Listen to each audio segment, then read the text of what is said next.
searching for a longer day.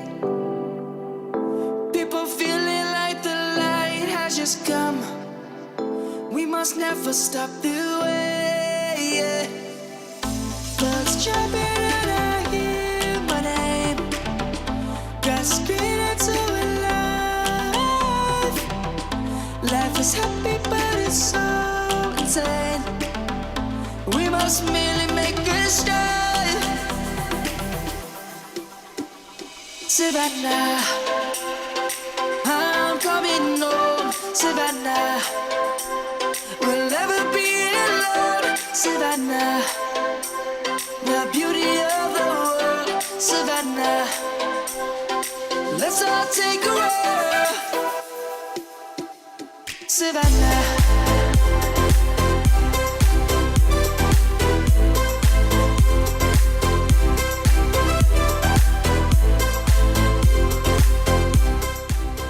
Holy fuck, you guys are quick. You guys are quick. I just turned on the stream, I just started doing my tags and I just see 10 viewers.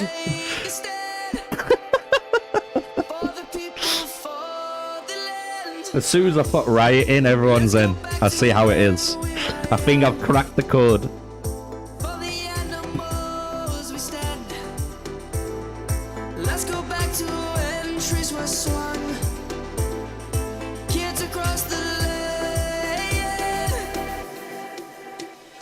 Savannah, I'm coming home. Savannah, we'll never be alone. Savannah, the beauty of the world. Savannah, let's all take a roll. Savannah, I'm coming home. Savannah, we'll never be alone. Savannah, the beauty of the world. Savannah, let's all take a roll. I guess let's get a show on the road, eh?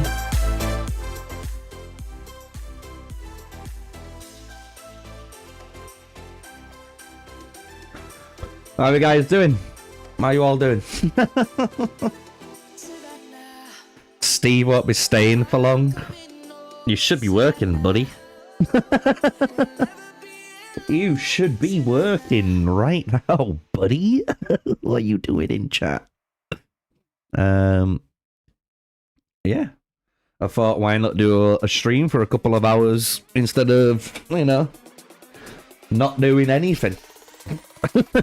that's the honest goddamn truth. I'm like, shall I stream or shall I not? How you doing, broskies? Welcome everyone. Welcome. We are just gonna be chilling out.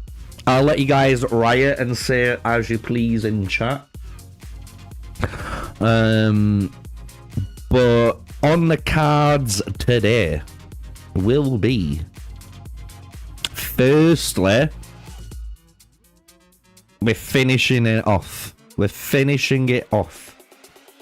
We get to finally see how much an improvement 3-star Sippy Cup is. We then get to check how 3-star Zowie Boy does. And I will change one of the skills just for you guys and see how this formation rolls. So we're going to be testing these two probably today. I don't know how long we're going to stream for, but if I don't get any of the streaming done, I'll let you guys know. I'll be streaming tomorrow. Simple as, I have all of my content pretty much covered this week. I am up on my game. Some people might be like, what? And I'm like, yep. I've got Friday's video up. I've got Wednesday's video up. I can't do Thursday because Thursday's New Year. Everyone knows. So what we are going to be literally doing first, I need to do some of my morning routine since we haven't done any of it. Since all I have been doing, honestly, for the last probably 50 minutes, nearly an hour. I've been walking my doggo. You know, we've had a really good walk. Trying to get a bit more fit this year. And I'm being dead serious. We've even got weights bought, everything. So, who knows, man? I might be a cracking in muscle by the end of the year.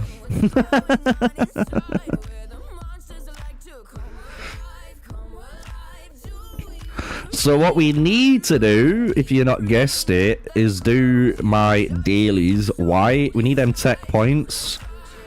I need to be able to grab... Let me just turn this down a little bit. There we go. I think that might be better. Hopefully my voice doesn't feel too bad now. They know how to ruin New Year's Eve? Yeah. I really don't... You guys have seen the video, right? Like, I don't know why they've done this so soon.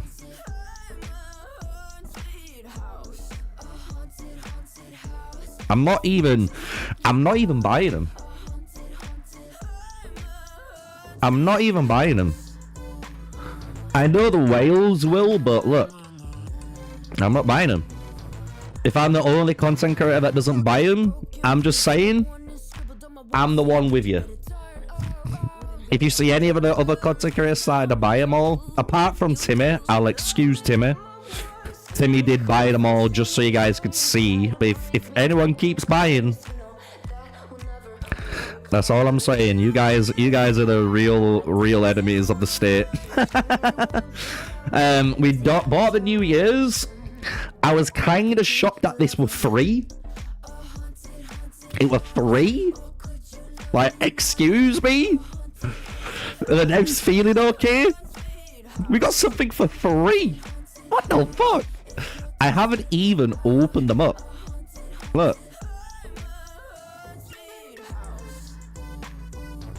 Tech points. I don't want any of that. I just want double tech. What we like. Yeah, if you'd not noticed, we are on the hunt for tech points.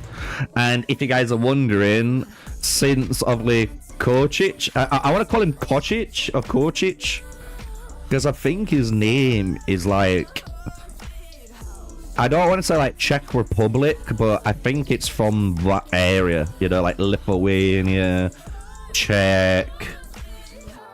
So I think KT's actual name is Kochich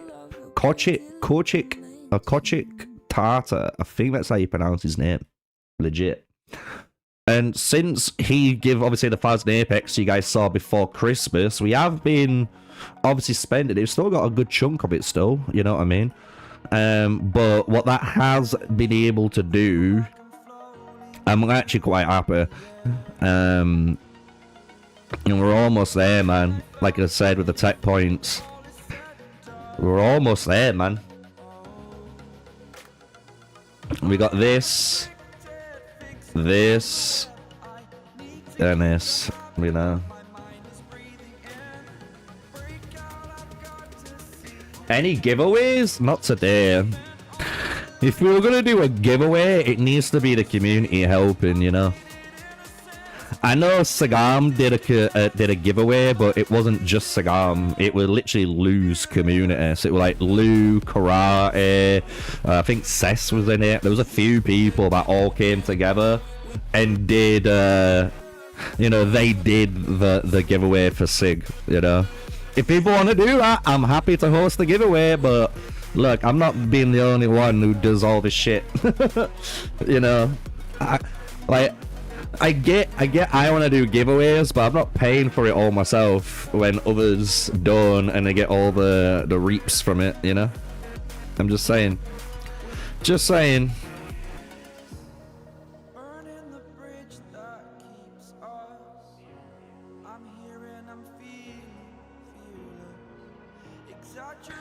You say, well, I don't know. You say it for this low tier game, but people like games, people like this game, people like old games like Forex city building games, so I don't know, you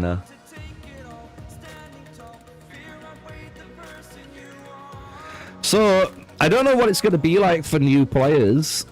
I'm playing on my free-to-play player account, right? On my other account, and I will say, like, playing it completely free-to-play feels so different.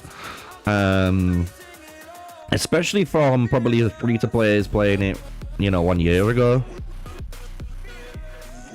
But what the game's lacking, and this is what I've always been saying, the game, and just like Call of Dragons, just like Rise of Kingdoms, just like all of these games, they're actually missing fun competitive game modes. That's all it is. Like, people like myself actually enjoy building their own city up, you know? They like building their account up, right? The issue anyone has is in Age of Empires Mobile, you're building all this shit up here, right?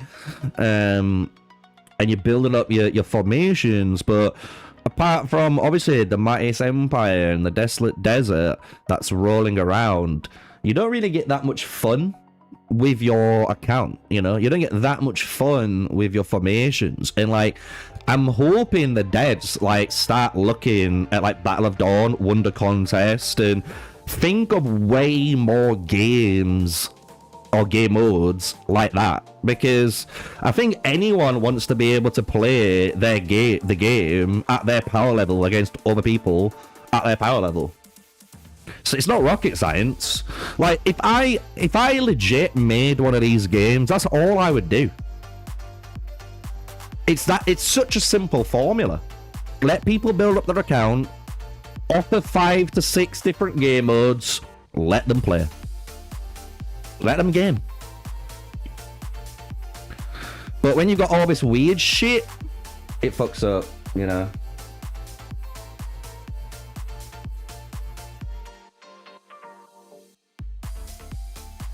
If you've got to take about a week long or a month long break, I wouldn't advise this game. I'll be real.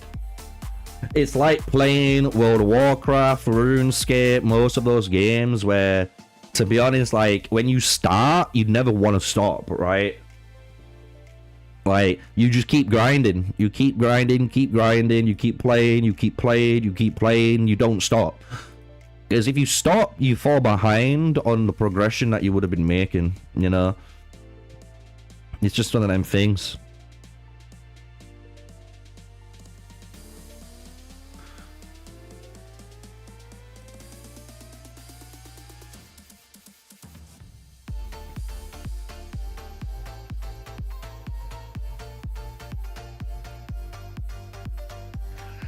Yeah, like Omar said, I don't know, like, I'm playing free-to-play on my other account, and I'm waiting for Lubu to come around.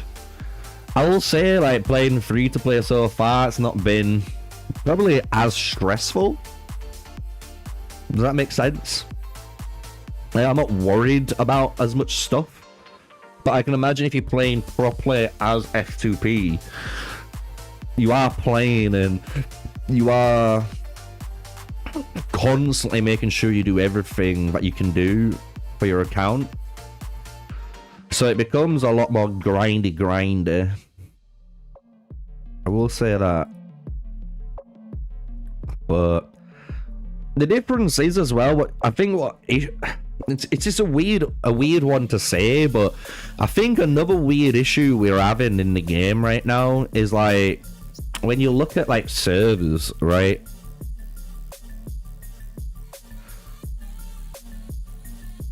If we just, like, think about the experience, and I mean that, the experience anyone from these kingdoms, so this kingdom, these empires, if you're in any of these empires, right, the experience we have had has been a bit of an AIDS one. Everyone will tell you that. But if you're around here, and you start going up to here, your experience is going to be vastly different. And that's just fact. Like, there's more content, there's more things to do, there's way more rewards at the earlier game, all the way through. And then you hit the 300s, and their experience is going to be vastly different to everyone else's, because you got to think, the newer your account is, you start with everything compared to everyone else, like myself, like, you know, anyone in chat.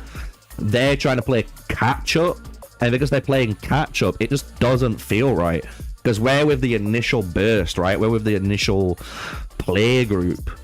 But if you're in a newer server, bro, it's completely different. I can tell you that.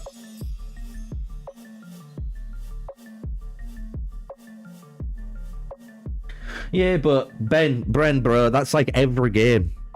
I'm not being funny, dude. That's every game. So, like, I get the pay to win and the F2P hatred where it's like, bro, you can't play this game and because someone's just gonna spend the money, and because they spend the money they overtake you. Bro, that is the same with so many games. It's unreal, but people still play them.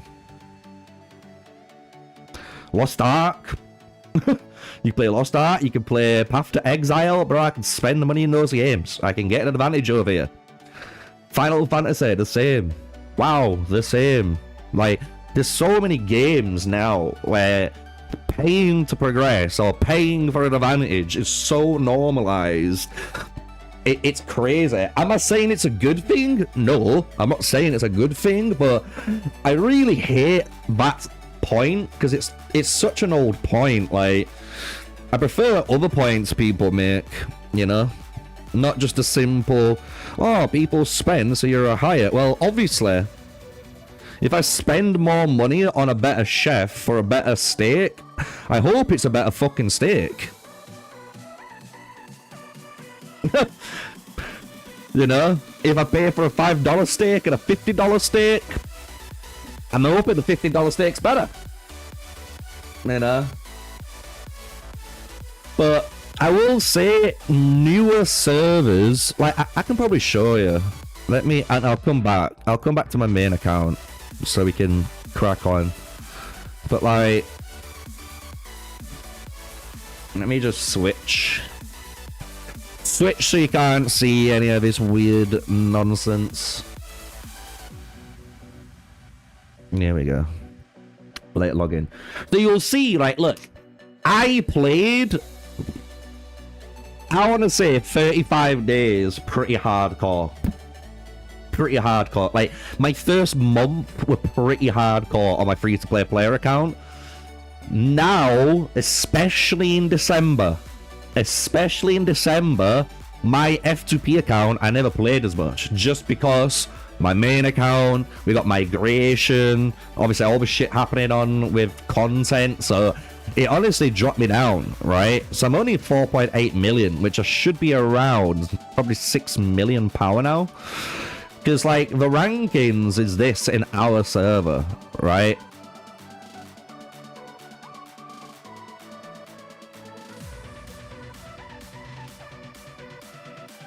I'm just saying, 7.6 million's top 100.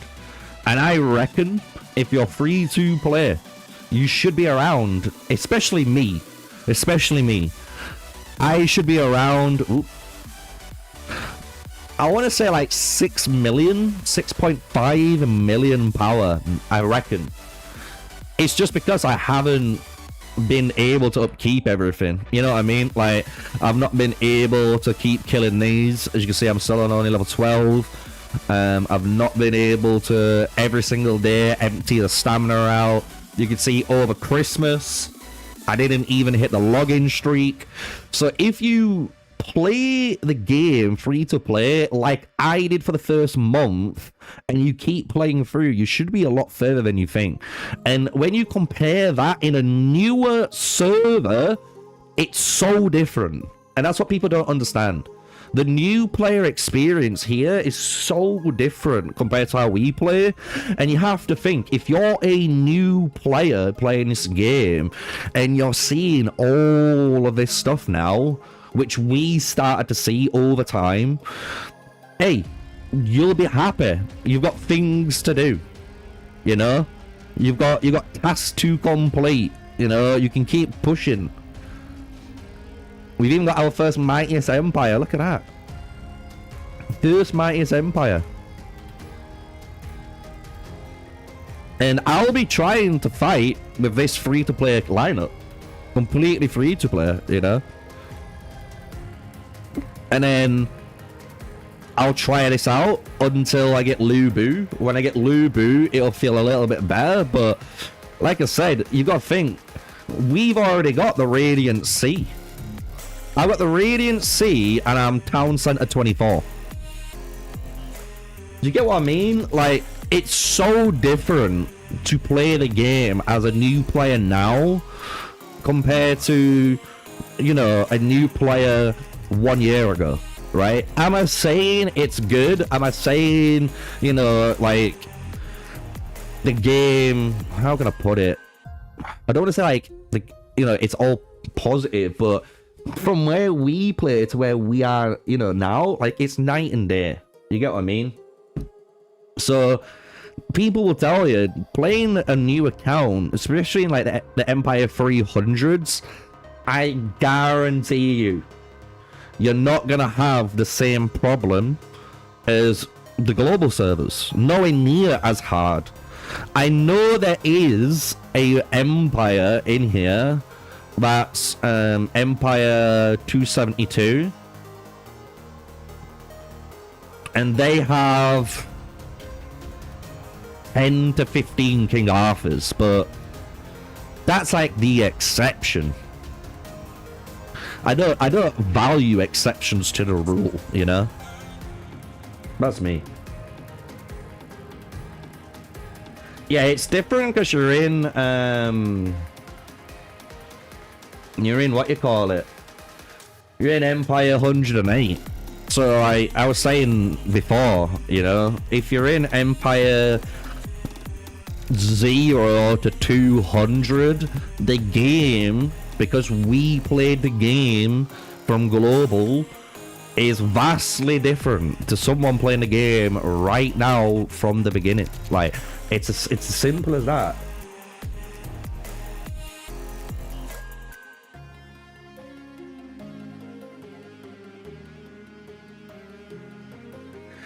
Yeah, some things are repetitive, Bren. You're not wrong. Some things are repetitive. 100%.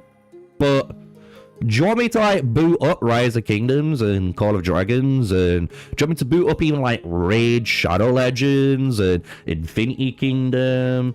Like, I could boot up mobile games, and every mobile game's like this. Like, every mobile game's repetitive. It's just how they are made. They are made so you have things to do every week. Are they the most fun things? Not all the time. Is like one of them really fun? Majority of the time. You get what I'm saying? Right? But that's with every game. That's not just this. Like, bro, who played Destiny 2 or Destiny? Who played them? Who played Destiny or Destiny 2? Let me know. Because you're trying to tell me every single week you jumped into PvP or you jumped into like the strikes that you had to run constantly just to hit the daily quota and the weekly quota for the missions. Like, every game has mundane tasks that are repetitive. It's just if you enjoy the game or not. Like, me and a lot of players don't have issues with that type of stuff. We have issues with the way the devs are monetizing the game and ignoring community members, right? Information and suggestions and criticisms on the monetization. Because it's the monetization that's ruined the game. That's it. Like, if the monetization wasn't as egregious as it is, we wouldn't be feeling as bad as we are. It's as simple as that. But it's just super egregious, so that's why it feels bad. Like, bro, I will play repetitive stuff. Bro, like, I played RuneScape and hit 99 woodcutting. I played RuneScape and hit 99 fishing. Bro, don't talk about repetitiveness when you're playing RuneScape. You get what I mean? Like, I don't like those arguments. Those arguments aren't, I think, good enough arguments nowadays. Do you get what I mean?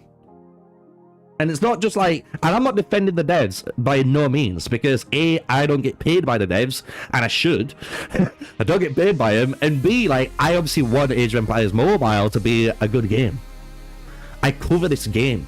I want it to succeed, right? I want it to be good. And when I see the devs not doing stuff that blags my brain, obviously, like, I'm gonna speak out on it. Like, it's stupid not to, you know? My whole channel at the moment is Age of Empires Mobile, right? I make my living off this, and that's through AdSense, you know? YouTube AdSense, not the devs. That's my own hard work, and you guys watching the content because you enjoy it, right? No devs are involved. So, like, it's always in my best interest, and Sigs and Timmies and Titos and Soldiers, like, it always is in our best interest to try and make the devs or make videos to try and improve the game, like, because it's in our best interest, because that's what we want, right? But when people suggest things that just are just such old school criticisms, to me, it just feels like they haven't thought about Age of Empires Mobile. Like, they just haven't. They haven't thought about how could this genre of games go to that next level. Because at the moment, every 4X city building game, apart from maybe Foundation's Galactic Frontier, that I might play, all of them are the same. There's no difference. You all build up your castles, you all build up your trained units, you all research, and you all fight in massive kingdom wars. That is literally the blueprint. No one's gone for anything different. And I reckon it's about time. Like, I'm just saying, if there is mature enough people out there, and, like, I know some people are trying to make a brand new 4X city building game. They've reached out to me. I know Karate is an investor into it. I'll be honest, I don't see that game going any further because it has the same issues that all these other games have. I'll be real.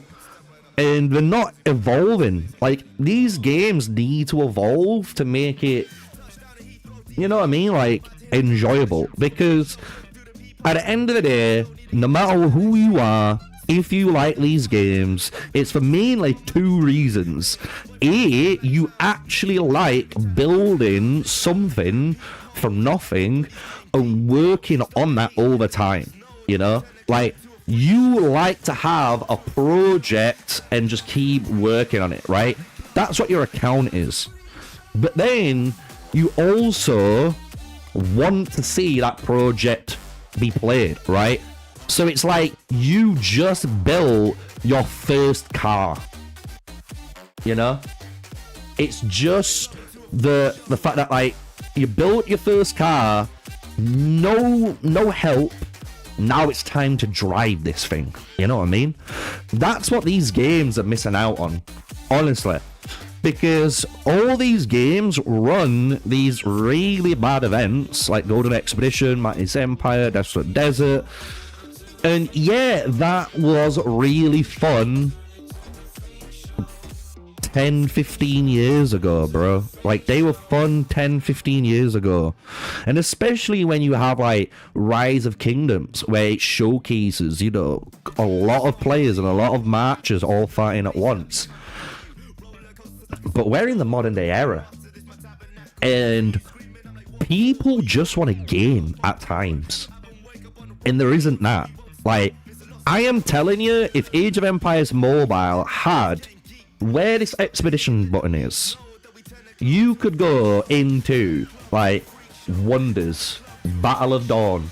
You could go into Protect the VIP.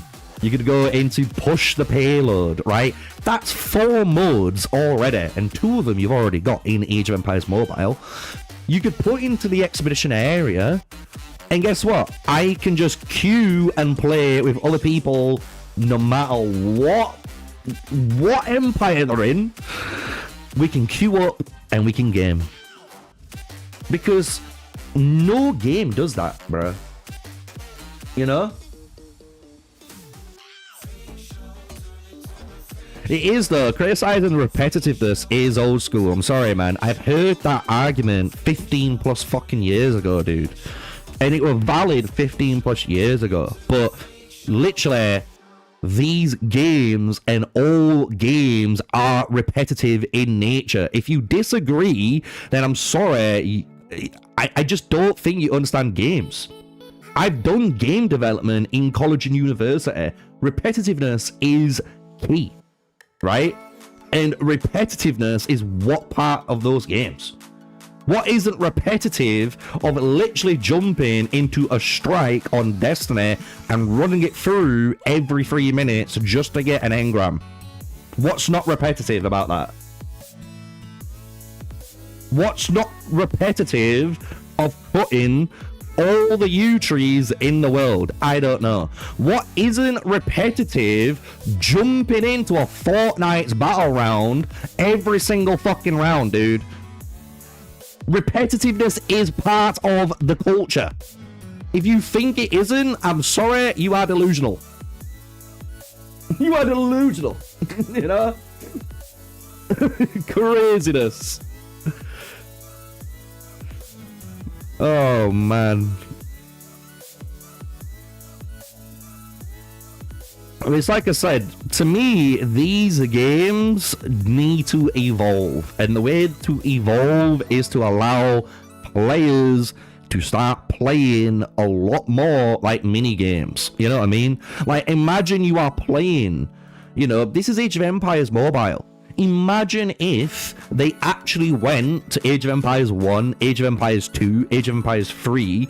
They found one of their iconic maps of these games, re-visualized it in a mobile environment, and then made it into a Battle of Dawn. You know? Bren, I'm not being funny, dude. If that's your comment back to me after trying to clearly explain the point, I'm gonna just probably mute you from my chat, dude, because you're not listening to what's being said to you, and you're really literally taking in this one little bit to try and argue back something that's not what I'm arguing. Like, dude, like, seriously, chat, you need to sort your shit out. Like, if you are not understanding my point, guess what? Don't comment. It's easier. Like, why are you trying to take my point, what I am making, and really trying to go, oh, are you really trying to compare Age of Empires Mobile with Fortnite? Dude, get a fucking grip. You're not understanding the point. The point is on repetitiveness. All games are repetitive. It's just gaming. Like, are you a fucking oh, bro, I can't. I'm not even sponsored by Age of Empires Mobile. Right, do you know what? I'm gonna just delete you out of my chat because I have that power. And guess what? See you later. Because people like you really do not understand content creators. Me, Sig, Timmy, Tito, Soldier, Masked Off, all of us are not paid by the devs. How much do you need to fucking get that in your heads? We are not paid by any devs. Literally. We are true degenerates. We are degenerates that game and make content for you guys. Not for the devs. For you guys. Because we enjoy the game and we love the community. And your response is, oh, he's definitely getting paid by the devs. You are fucking mental. It's people like you why we have such a shit fucking world right now. I'm telling you. I bet you this is the same type of guy who would try to justify LGBTQ. And guess what? I don't. If you are an LGBTQ guy, guess what? I'm not. 2 sexes. But to you, there's more than 2 sexes, probably. You're gonna argue that shit too. Like, dude. I don't understand people like that. Like, I really don't. Like, you can tell they get up in the morning, do their shit job, and go home fucking hating themselves. Like, bro, I can tell. I can tell that's those people in chat like that. It's like, what are you on about? Like, am I wrong? Like, we are literally having a nice discussion. I literally explained to you why repetitiveness as a concept isn't a valid argument in gaming anymore. And give you loads of examples.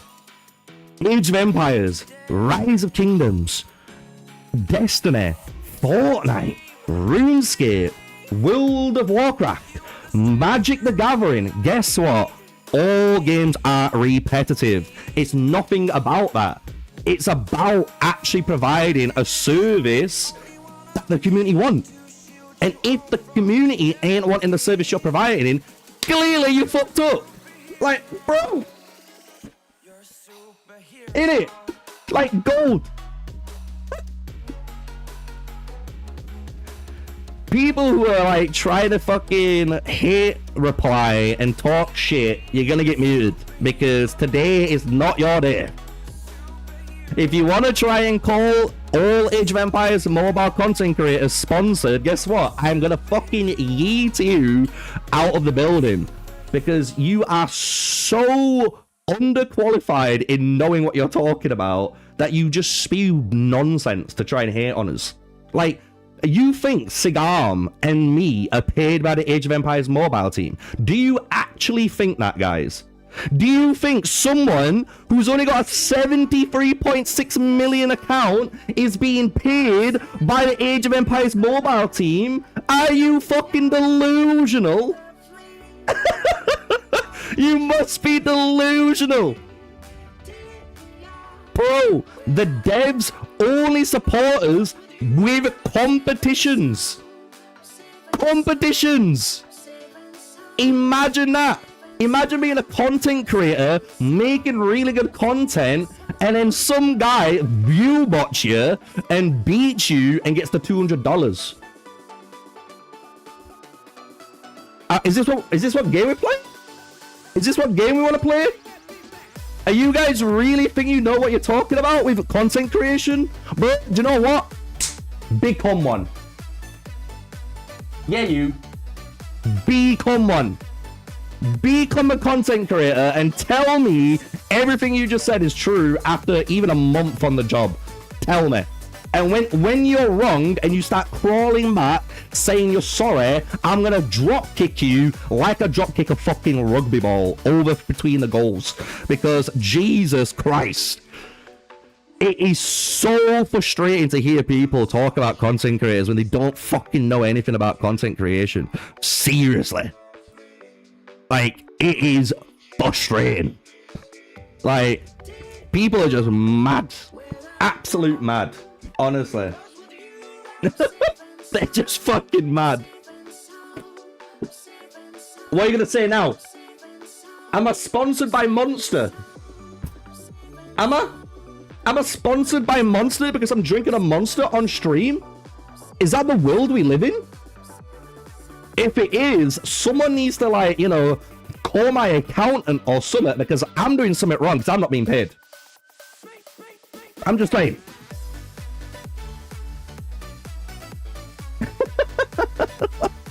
Fucking people, man. I never understood people like that. It's like you've got good people in chat, you know what I mean?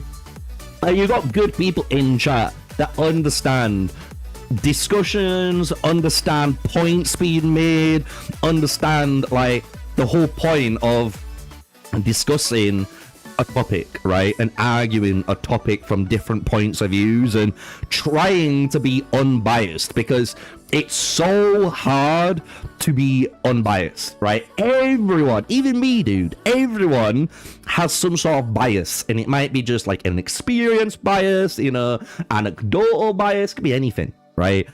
But it's so hard to be unbiased and try to talk about things when you got absolute knobheads in chat that don't understand that concept. You know what I mean? Like, they just don't understand that concept. It just blags my brain.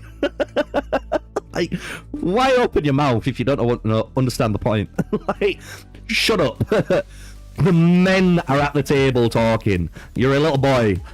Go to the kindergarten playground. We'll pick you up in an hour's time, you know?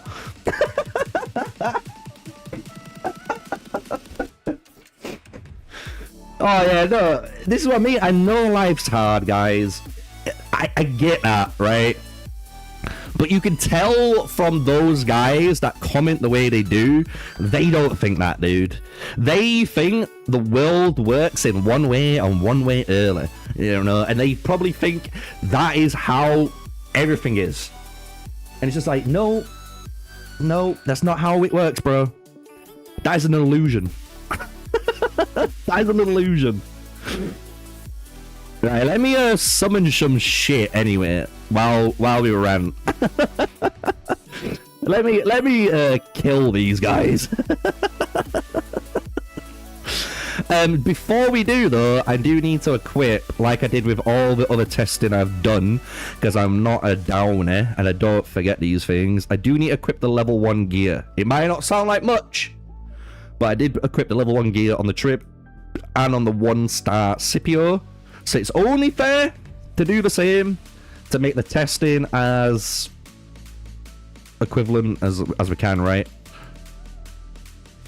People will be like, yeah, but it's only level 1 gear. Look, 2.2% missing. One of you guys, I know, one of you guys in the comment section be like, Sneakyy, you didn't put on the level 1 gear. These test results aren't comprehensible. We can't talk about them. They're all wrong. Like,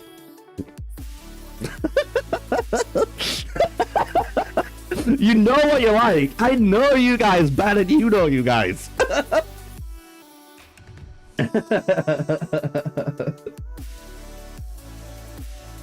Yo, they could be in a happy delusion. A delusion is a delusion at the end of the day.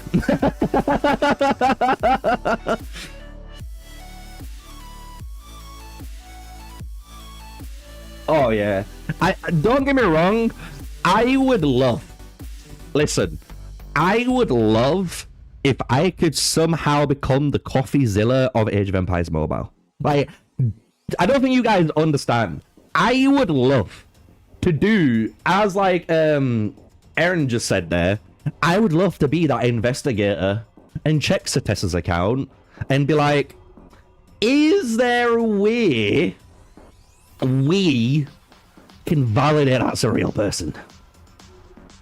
Because people are saying Satess is a developer's account, people are saying that's developers are doing it, people are saying Satess was a French woman, some people are saying Satess is some fucking Portuguese king.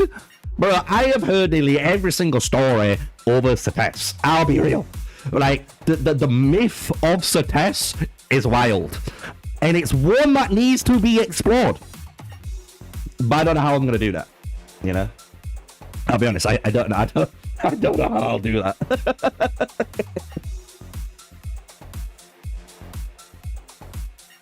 Jules will have a heart attack if he sees you do level 1 gear.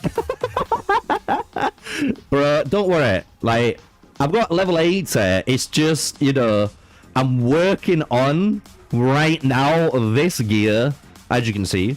And because I'm working on this gear, it's only fair to put the level 1 gear on Scipio, because we did the level 1 on Shibiana, but I know what you're saying, bro. Like, bro, just level 80 that shit. And it's like, bro, I've already got level 80 gear, you know. Level 80 on all of my cav. I've got 80 on both of my, you know, on my archers. It feels good. So we're working on our 4th one. I know what you're saying.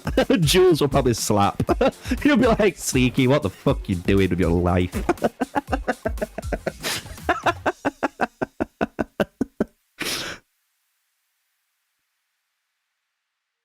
Give MrSneakyy a few $1 million. That is true. I'm just saying. And this is what we've all said. And this is what you guys don't understand. Right? If me and Sig, because people don't realize Sig pays for his editor, right? But that's out of his own money. You get what I mean? Like, Sig has to make so much money per month, and with that money he pays his editor, right? So just think, he probably isn't making, like me, enough to live off this, right? The only reason I can live off this is because I do everything, right? If the Age of Empires mobile team just bothered to pay me, Sig, Timmy, a really good example as well, right? Just examples there. 3 content creators we've got, right? Imagine the Age of Empires mobile team went, you know what? We're going to pay each of our creators now like $2,000 a month. $2,000 doesn't sound like much, and it isn't to a lot of people, but that's like minimal or normalish wage for most people. And just think, me as a content creator getting $2K a month, I can pay for one of you in chat right now to be my editor. I can pay for like giveaways. I can pay for, you know, like expansion of the channel. I can pay for a thumbnailer. I can pay for all of these assets which are people to make my own team. You get what I mean? Like, but the Age of Empires mobile team don't do that, bro. They don't think, do you know what? We could support our creators, get our creators better, and get them actually like more accomplished. And guess what? If they were more accomplished, the game might do more success because there's more people watching the game. But they don't think like that. You know what I mean? Like, and me and Sig have always asked for this, bro, from the beginning. No, they don't. The Age of Empires mobile creator program is pretty simple. You join the creator program, you get to make content, and then you post the content on the creator hub. And what they do is they literally pit everyone together. So me, Sig, Tito, Soldier Boy, Masked Off, like every creator from every language literally has to compete against each other. Number 1 gets $200 and $100 of Apex, boys. Like, really? You're making us all compete against each other to earn rewards? Like, you should be just giving to us? Like, what?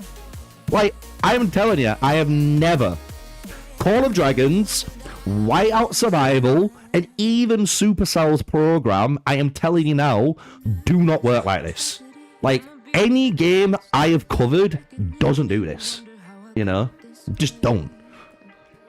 And they like either pay you monthly or they'll give you monthly in-game items. Do you get what I'm saying? So if you play Whiteout Survival or if you do King Shot, for example, right?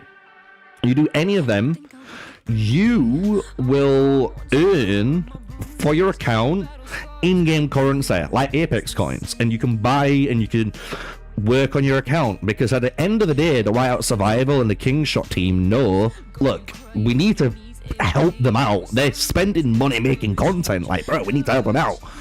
But in Age of Empires Mobile, it doesn't do that. And Call of Dragons works a little bit different. Call of Dragons works on a triple tier system. This is a system even I have tried to pitch towards the devs, but they don't want to do it. But the way the Call of Dragons program works is you have to complete so many videos per month for such a low paycheck. And I mean that. And I don't think people understand that. Like, at the time, a year ago, as many people will tell you, I was the #1 Call of Dragons creator by a landslide. I created the most content, I generated the most views, I did the most live streams, and guess what? I was never good enough to be a partner creator compared to some who didn't pull in the same numbers as me, right? And what they did were, they said, right, we want you to make 20 videos per month and we'll pay you $500 for it. Bro, I am telling you guys now, and this will shock some of you, as a content creator, I charge between $300 to $500 a video sponsor, because I have to do that to make it worthwhile. Do you get what I'm saying? Because then I can pay myself, I can then pay tax, right? I can then pay any other stuff that I need to pay for, you know? And imagine like Call of Dragons, say, all of the content you make is worth one video. So to me, I'll never go back to Call of Dragons, for one. And two, I just don't think you make as much money doing that type of shit. I'll be real. Like, and I think all of the content creators, including myself, agree. Because, bro, they didn't do a Midas Buy content creator program. When they did, they only lasted 2 to 3 months. And guess what? Every content creator who had the Midas Buy got rug pulled. Like, Cigarm got rug pulled, Soulja Boy, Chisgo, Omni. Like, so many people literally just fucking went yoink and rug pulled the Midas Buy. So now you gotta think the content creators like myself who might have used the Midas Buy link to actually pay for their monthly bills and stuff, we've just lost that. So like, to us, as many of you guys will notice, that's why you see content creators go to like Eneba or Fanatical or AMG, right? Because these websites, yes, they are commission-based work, but guess what? At least we get paid for the work we do, because we don't get paid otherwise, you know? And like, Age of Empires Mobile generates so much money, you'd have assumed, bro, the devs could have easily paid us, the content creators. They could. Like, there's no shadow of a doubt, but they just want them profit margins for the shareholders per quarter. And that is why they've never paid us properly. Like, they do these weird competitions that just doesn't need to happen. Like, it's mad. Call of Dragons and Age of Empires Mobile, I'll be honest with you, are at the same spending level. No matter what anyone tells you. Both games are at the same spending level. In Call of Dragons, they added decorations right now. Decorations give you massive stat boosts like our skins do, but it costs us $2,000 to max out a decoration, and there's like 10 of them or something. So it's going to cost you a good chunk of change to get all of those decorations maxed, and you can max them all out in day one too if you've got the money to, because people did do that. So it's just like, basically, the Call of Dragons decorations was the equivalent to the Age of Empires Mobile, like, 140. Do you get what I'm saying? Like, people could get 140 heroes instantly, right?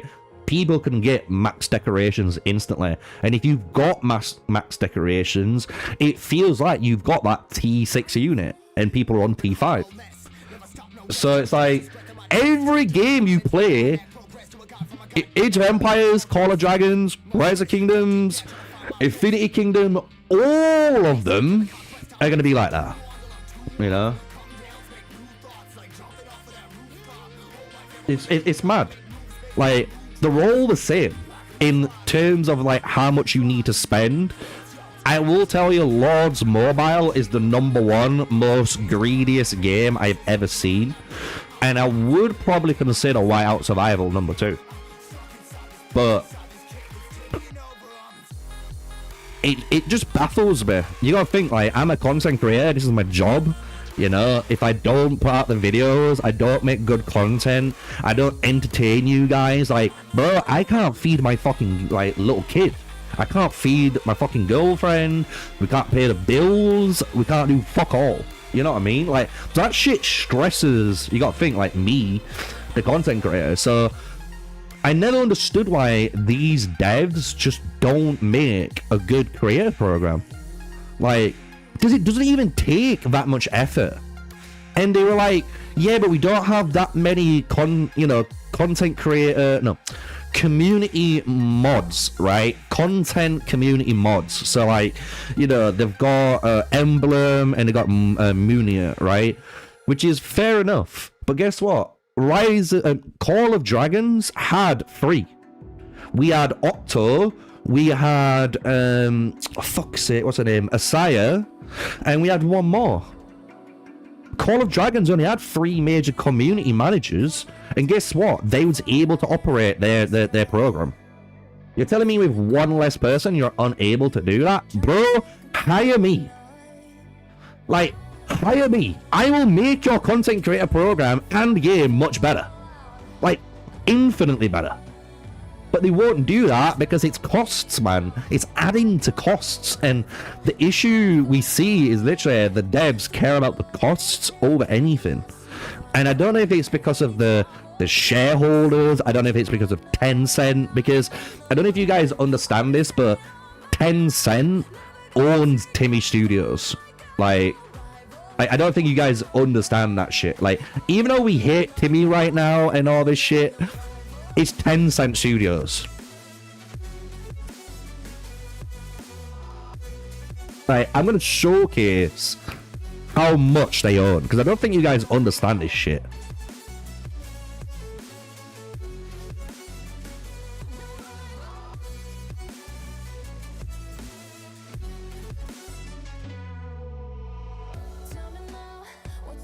Look at this. This is gonna blow your mind.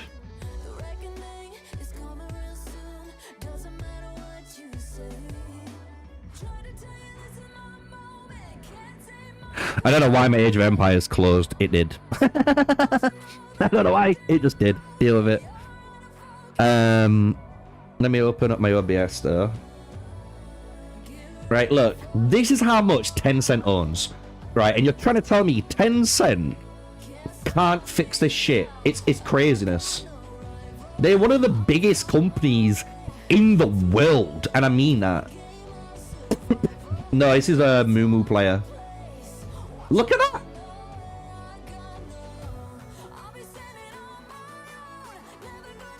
Look how much Tencent owns! They own literally fucking League of Legends!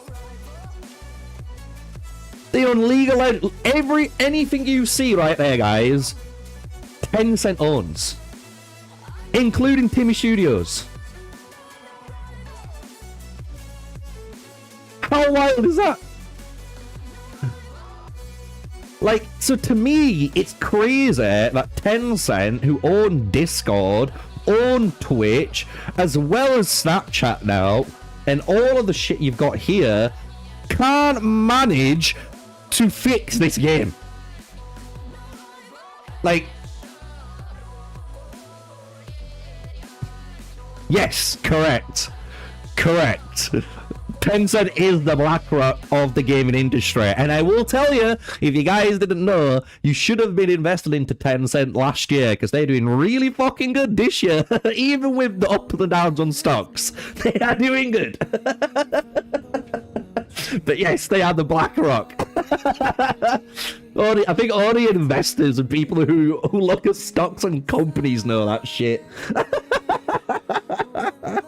But yeah, literally, they own so much shit. Like, I know you guys said, like, look, like, just to bring it back up, I know you guys didn't know they owned League of Legends, but bro, they own Fortnite. They own Fortnite, they own Minecraft, they own Clash of Clans, dude. Like, they actually own some of the most technically prestigious games right now because of how popular they are in the gaming world. Roblox and Fortnite, the top two, and then Minecraft. And my guy at Tencent is looking at Age of Empires Mobile and saying, do you know what?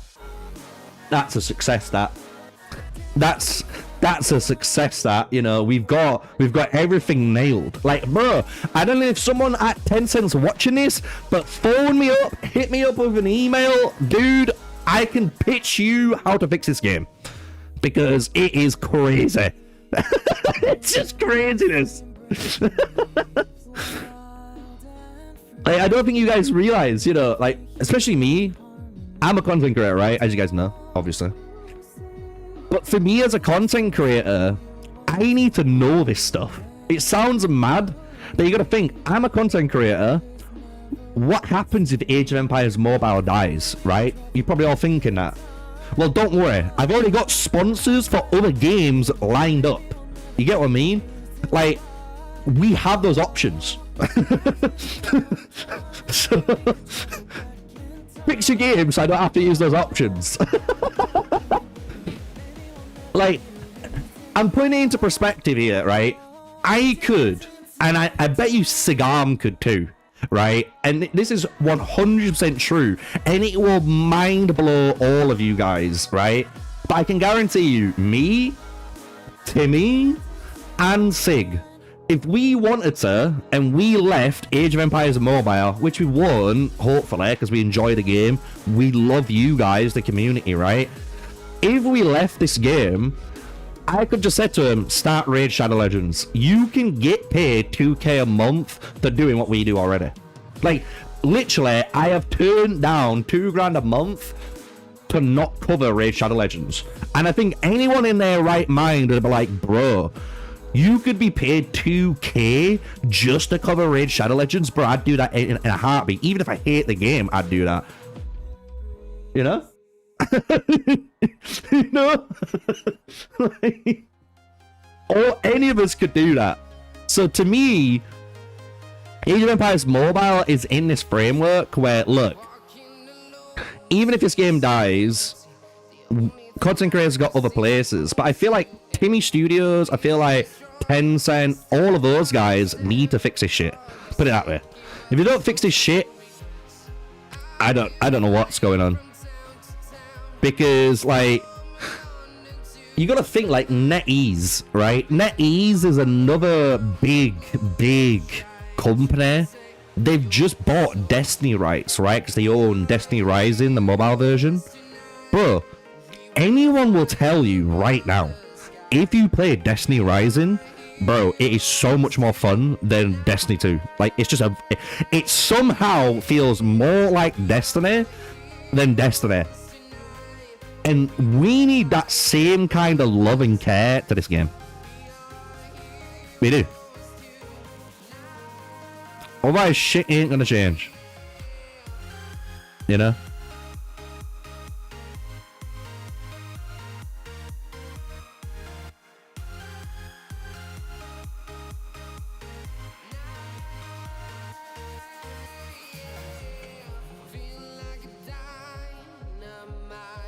Just double checking with chat, I missed out. Yep. Honestly, this game, I'm telling you, if this game stopped doing what it's doing and just started becoming an actual battle arena game, and that's the best way of explaining it, a battle arena game, I'm telling you now, Age of Empires Mobile would be fine. It would be fine. Like, all of you guys right now in chat would want to take out their march, even if it's 6.7 million troop power, because you're new or you're not the strongest player. You want to be able to take this march and literally play like a TDM match, or play domination, or push the payload, and you want to play with other players in Age of Empires Mobile that's around that same power level. That's all you want to do. That is literally all they need to do. But the devs don't do that. I don't understand why. Like, a raise of hands. Who would prefer a game? Like, who would prefer a game? Like, literally, raise your hands up. Everyone can press 0 and 7 for the salute, right?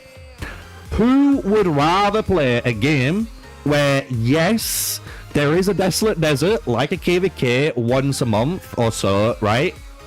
However, the whole point of playing Age of Empires Mobile is to build your city. It's to build your formations, so then you can hit the expedition button and use them. It would please the Krakens, though, because you gotta think, the Krakens are gonna be playing against other Krakens. You're playing at the top level. You know what I mean? Like, if you're at that top level and you're in that power bracket, you're playing against them. Like, to me, anyone would rather play a game where instead of story, island tactics, Apex Arena, and military exercises in the game, you would rather play a game which had Wonders, Battle of Dawn, Push the Payload, Protect the VIP. 4 game modes where no matter what, any time of day, you can click on this button, I can then queue with myself, maybe one friend. I can queue up and we can have a little game. We can play a game. We can have fun. We can play a 20-minute, 10-minute, 30-minute match. That's all we need. We don't need anything else. Let players play the game. How hard is that? Because the lower players who are just new to the game, guess what? You'll be playing against other new players who are new to the game. And if you're like me, who's been playing the game for God knows how long, and you're at 73.6 million power, guess what? You'll be playing against other players who have been playing it around that time, you know, and they're in the 70 million to 80 million power bracket. Do you get what I mean? Like, it's not rocket science. And we can just game. We can play. And then guess what? If we don't want to play, we can log off. And then once a month, we go and play KVK against other empires. I'm just saying. Like, it's not rocket science. It is not rocket science to make one of these games. Whoever is building this game, legit, phone me up. Because I'll fix it. I will 100% fix it. Because otherwise, I don't know, man. Like, it's 100% achievable. They already have literally 2 of the game modes. Like, I can't show you here, right? But like Saturday, I wanted to show it, you know what I mean? But we've got Battle of Dawn, we've got Wonder Contest. Like, it's so achievable. Like, literally right now, all you have to do is bring out here Battle of Dawn. I can click Battle of Dawn here for argument's sake. I can queue up. It's going to queue me up with other players all around the world playing Age of Empires Mobile right now. And guess what? If it queues me up and there isn't enough people to play, it'll tell me that. But if there is enough people to play, guess what? I'm off into a game. I'm going to be playing that game. It doesn't even, and this is what's even funnier, it doesn't even need to be complicated where you get a ton of rewards either. And I know people want rewards, but bro, you could literally play like Battle of Dawn Season 1 and get a permanent fucking frame. You know what I mean? You could play Battle of Dawn, and if you've completed 10 matches and you've won 10 matches in that day, we could give you like an extra medal or fucking 2 medals and 500 empire coins. Like, you can do that. Like, you can easily make this game so people log in to play PvP game modes, not to do what we're doing. I just think that concept's like what people should be doing. Like, if I could make my own game, that's what I would do. Good morning, dude. Good morning.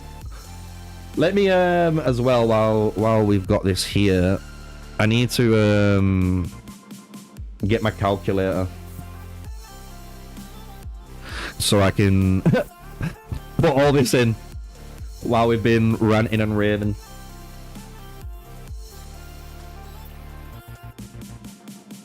But I don't know, man. I just think these games, they're really fun games. People want to be able to build their account and build their favorite formations, but there isn't enough type of content just to let you play with them and have fun with them. There just isn't, and it needs to be. Like, and like I said, if I could make my own game, that is exactly what I would do. Because it sounds weird, but then your game, and it does sound weird when I say it out loud, but your game becomes almost like playing Raid or Dragonair or these hero collector games where you've got your account, you've got your progression, you take it at your pace, and you fight other people in that same state. Because that's what it is over there. Like, I don't know. It's like, I legit wish I had a team, I had the capital, you name it. I wish I had everything, and I'd make my own game. And if I made my own game, I'm telling you, I'd beat every fucking game on this market. I've played too many of them.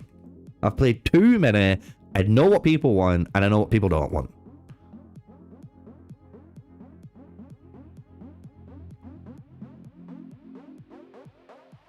It's probably why it makes me so mad, you know?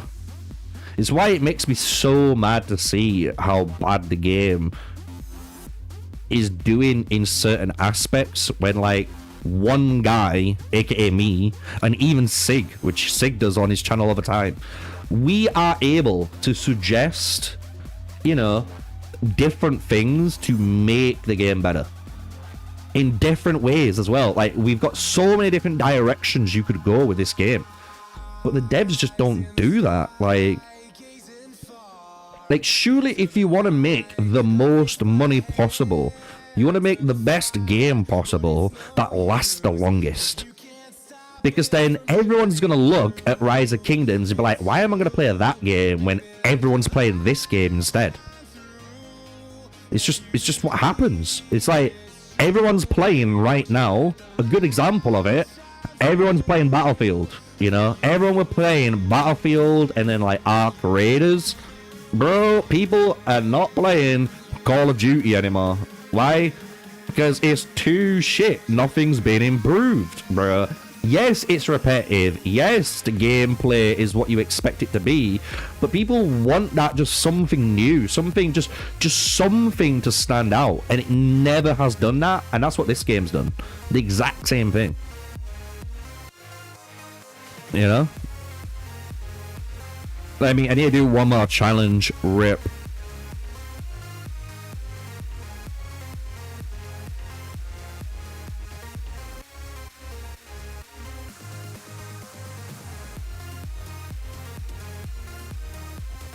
They just want everyone to spend, like, Kraken and competition to pay.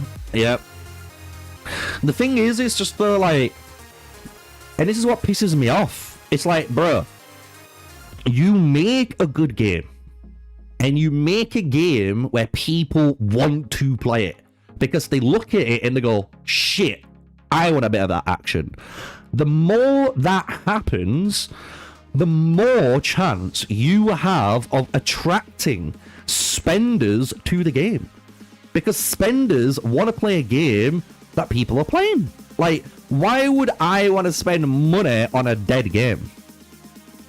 Like, I'm going to be a spender. I want to be able to spend and flaunt it off, just like, you know, a rich person can walk into fucking Gucci or fucking, you know, Louis Vuitton and buy a fucking $2,000 outfit, walk outside and look at you and go, yeah, look at your little peasant clothes. My shoelace cost the same as your whole outfit. You know what I mean? Like,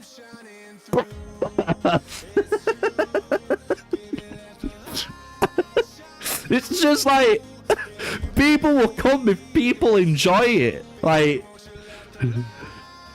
I don't know what else to say. You make a good theme park, guess what? People go to Disneyland. Who would have thought? You make a good theme park, they go to Disneyland.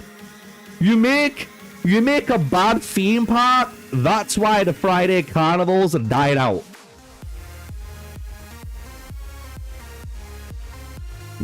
Like, people want to go where things are and where people are, because at the end of the day, even though, like myself, you know, like many of you guys in chat will probably joke around and say, you know, like, I fucking hate people.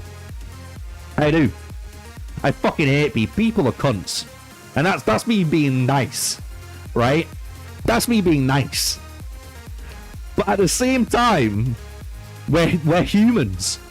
And anyone will tell you, humans need interaction. Like, being able to speak to sometimes those same cockends honestly makes your day, dude. And it makes you laugh and makes you realize, you know, where you are. This is the world with other people, and technically we're the same. You know, you've got 10 grand, I've got 1 grand. But apart from that, we're the same. We're still a human looking at this fucked up world, right? And it's the same with games. Like, you want a good music. Everyone likes good music. You don't listen to shit music. And that's why people buy Kendrick Lamar and they ignore Drake. I'm joking. Drake fans, hold back. I know them all like fucking hold me back. I know you guys, bro. I know you guys are out there. Fucking people just drink like that. Fucking know you guys. I know what you're like, but you get the point, right? Like, if the devs for Age of Empires Mobile made a good game, if they listen to actual criticism and actually listen to good ideas instead of doing the same thing they're doing, I'm telling you, this game could go fucking night and day. It'd be literally night and day. People will want to play it. People will be like, oh shit, bro, have you seen this? I can play a fucking domination commander. I can play fucking all types of game modes, all in this one game. Fuck yeah, sign me up. Just saying. Just saying. Right, while I've been ranting, and I know you guys have been thinking, he's not doing anything apart from ranting. I promise you, I have been. I've been doing shit. Look, I'm just doing the last bit here. I'll prove it. Look, this is what we're doing. Let me write it all in. Promise you, I want just chatting shit. We were chatting shit and doing what we needed to do. I'll take the 0 out. It looks a bit weird.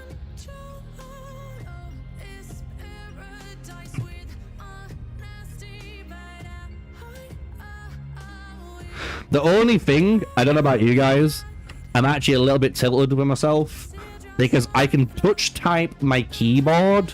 I can't touch type my numbers. Apart from if I had a numpad, but I don't own a numpad. I've just got, you know, a small keyboard. Because when I worked in Santander banking, obviously you use your numpad all the time for banking if you're a banker. So I can do that, but I can't touch type when it comes to the top numbers. I don't know why. But I know I can count from 1 to 9, but my brain just still can't do it. So that's a bit of tilting. I feel like I'm typing like an old granddad, you know, like.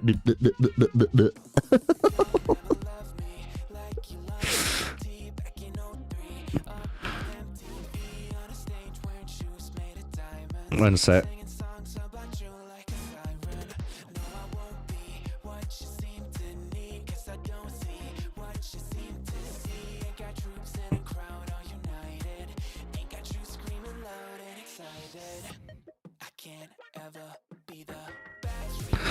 Sorry, my mumsy called, you know.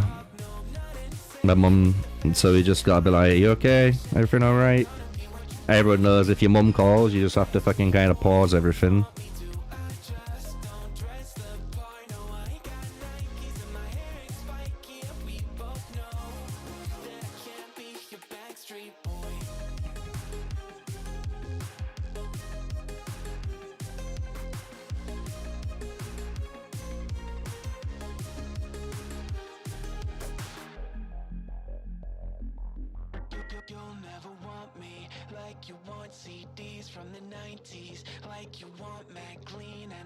Whoops.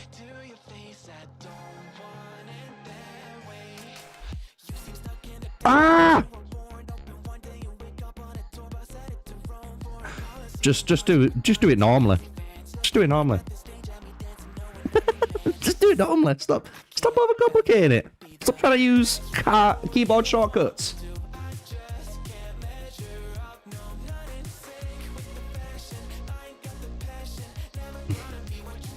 What was my lowest? 635? Oh my lord. But my highest was 167.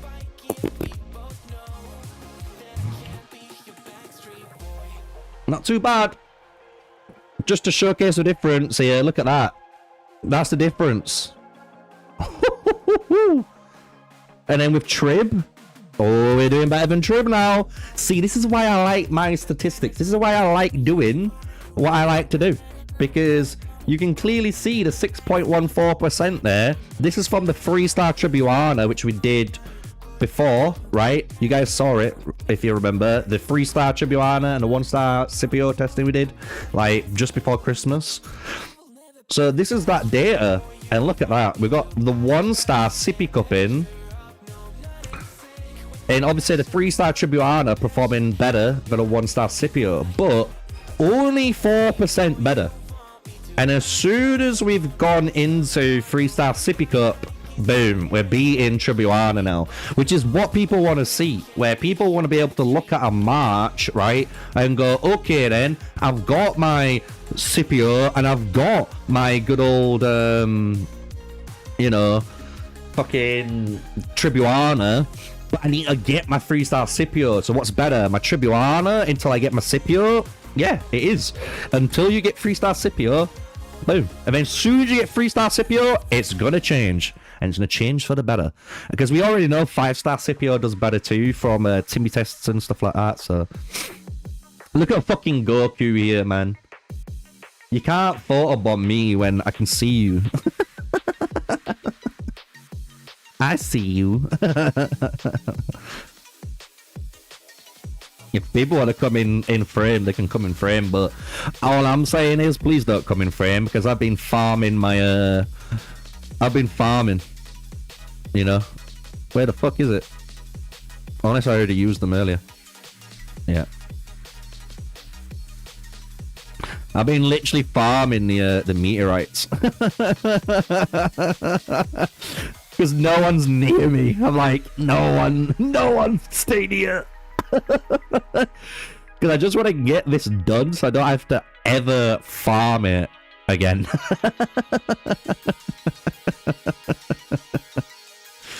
Right, we need to do the same now with Zhao, by the way.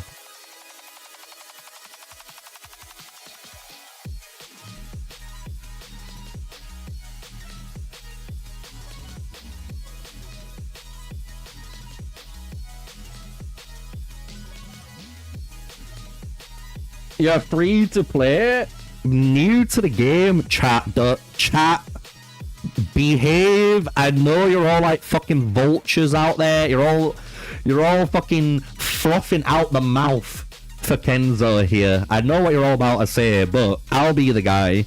If you want to be free to play and you want to run the cavalry setup that you're running, which is Lubu, Timmer, and Zhao, and if you want to be super free to play friendly,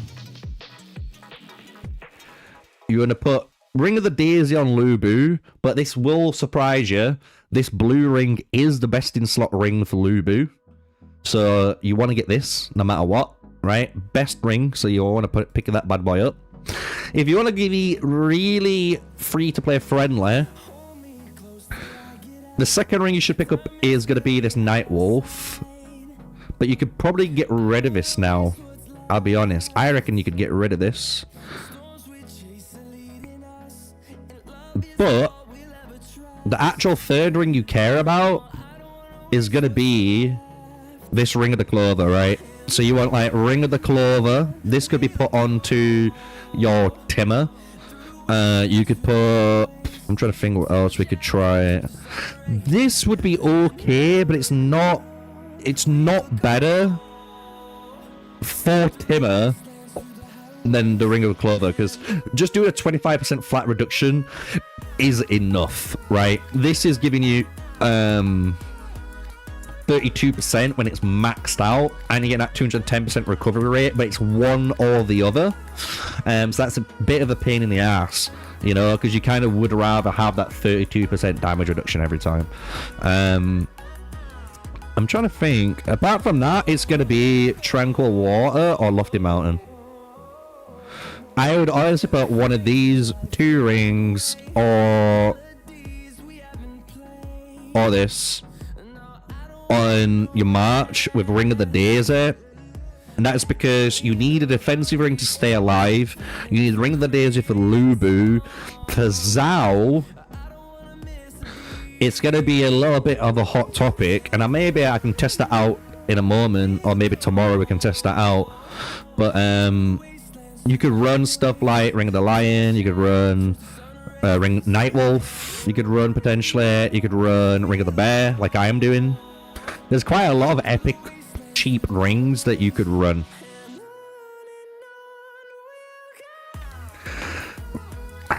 I'm gonna be honest, you don't need Radiant Guardian on Lubu. The reason why you don't need this is because you're already getting it.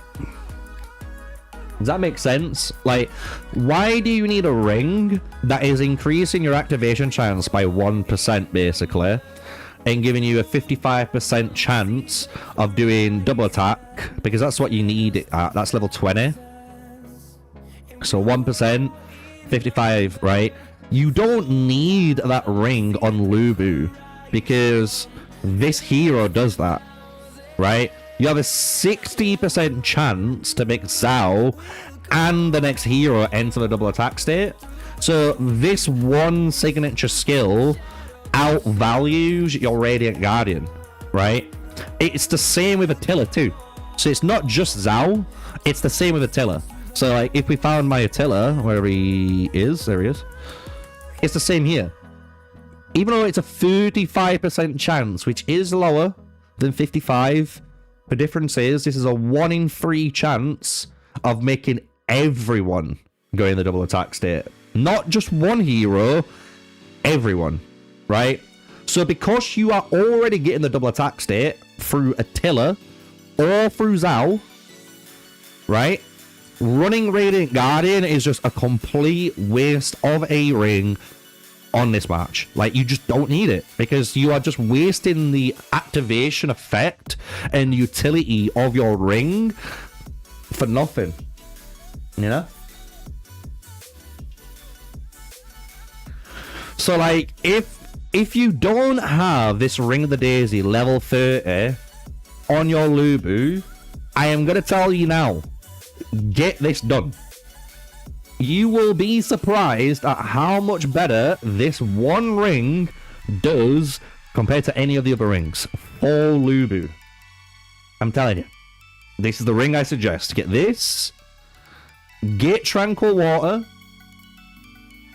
and then third ring, that's going to be the hard one, but the third ring, you could get Nightwolf. You could.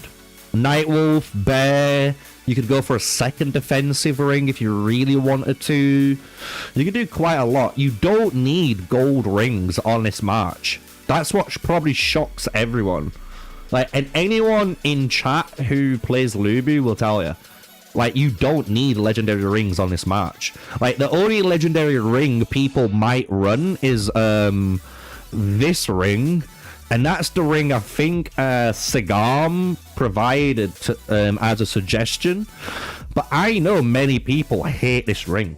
And I'm pretty certain Sagam said it since then that he wouldn't recommend this ring anymore. Which is interesting. Because you could pick up something like this, right?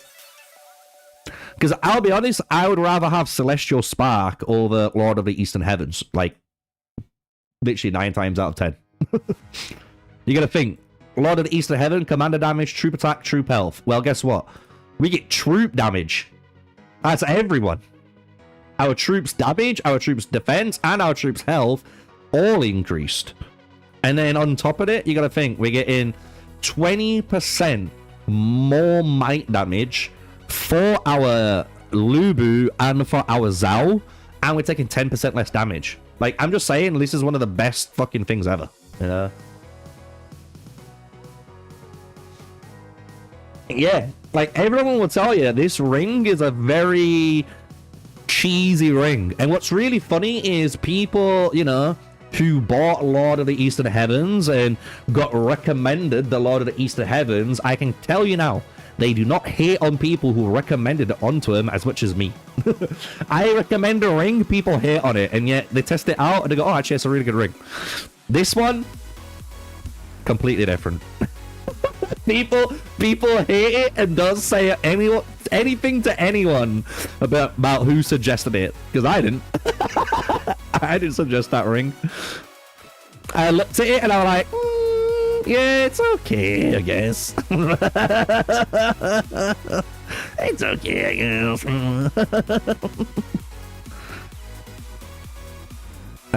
What do we need to do? Oh, that's it. I need to preset my gathering.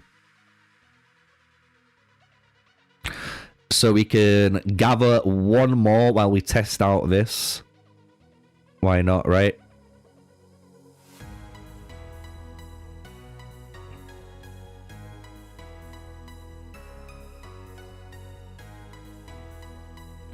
Right, continue. So now we need to do this again. So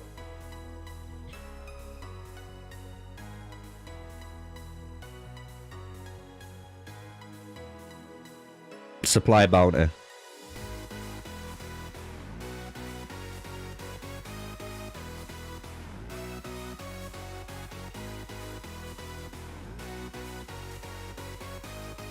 We're going to run these exact same tests again. The only difference is we got 3 stars out this time. I just need to copy and paste my my bits.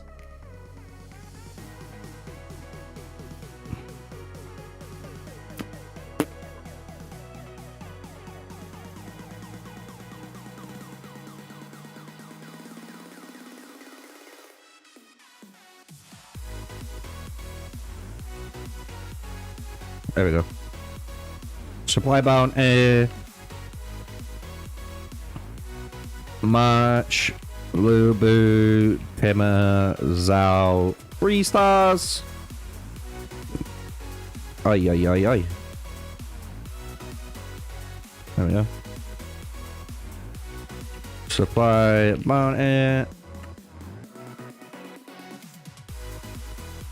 This one will be Zhao Lubu Timmer. Yeah. Try both out.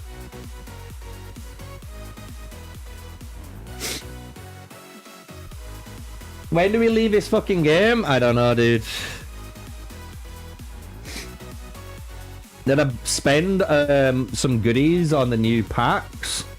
I haven't bought like anything here. I haven't bought anything here. If you want to check here, we got the freebie on hot. Obviously this is free, so we do that. I could be cheeky. I'm just saying, I could be cheeky, guys, and be literally, look, I'm almost got enough to get the frame. That means I own this, and the troop theme, but I don't own the city theme. How mad is that? And it doesn't even have a bonus for collecting them all.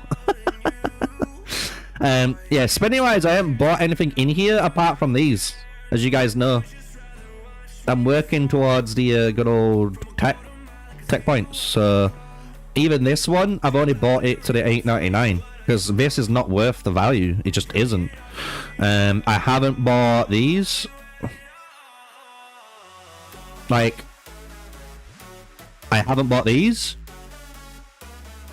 Like, I've still got $160 because of KT, so big shout out to KT. I know he probably isn't watching, but still got to shout him out. So I've still got this. I'm going to wait for New Year's to spend. And see what we get. Because we need as many technique points as we can, and that looks like it's the best time to do technique points, to be fair.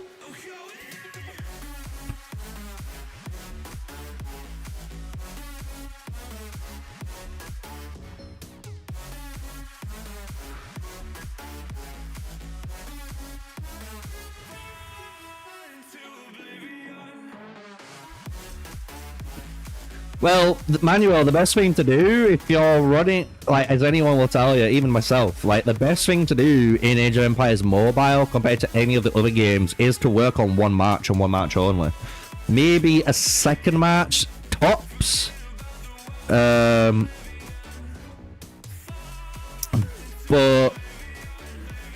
not on...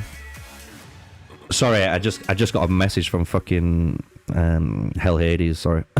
Sorry, a much bigger content creator just messaged me. It just threw me off. But yeah, no, you should always continue to focus on one formation, 2 maximum.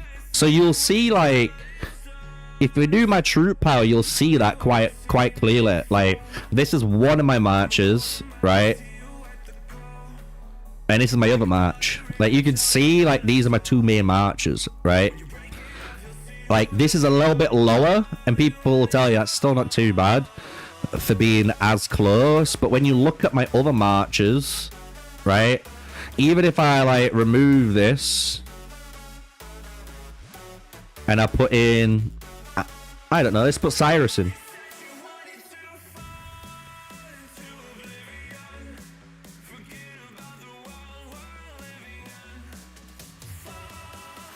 See?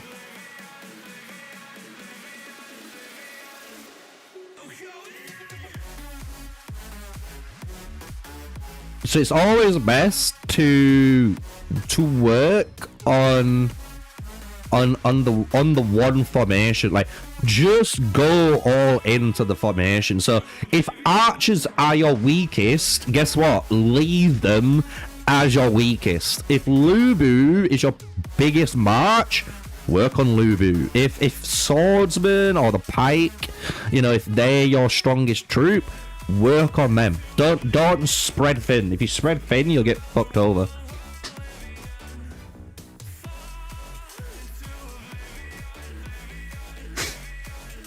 But yeah, just everything goes in. Like, the only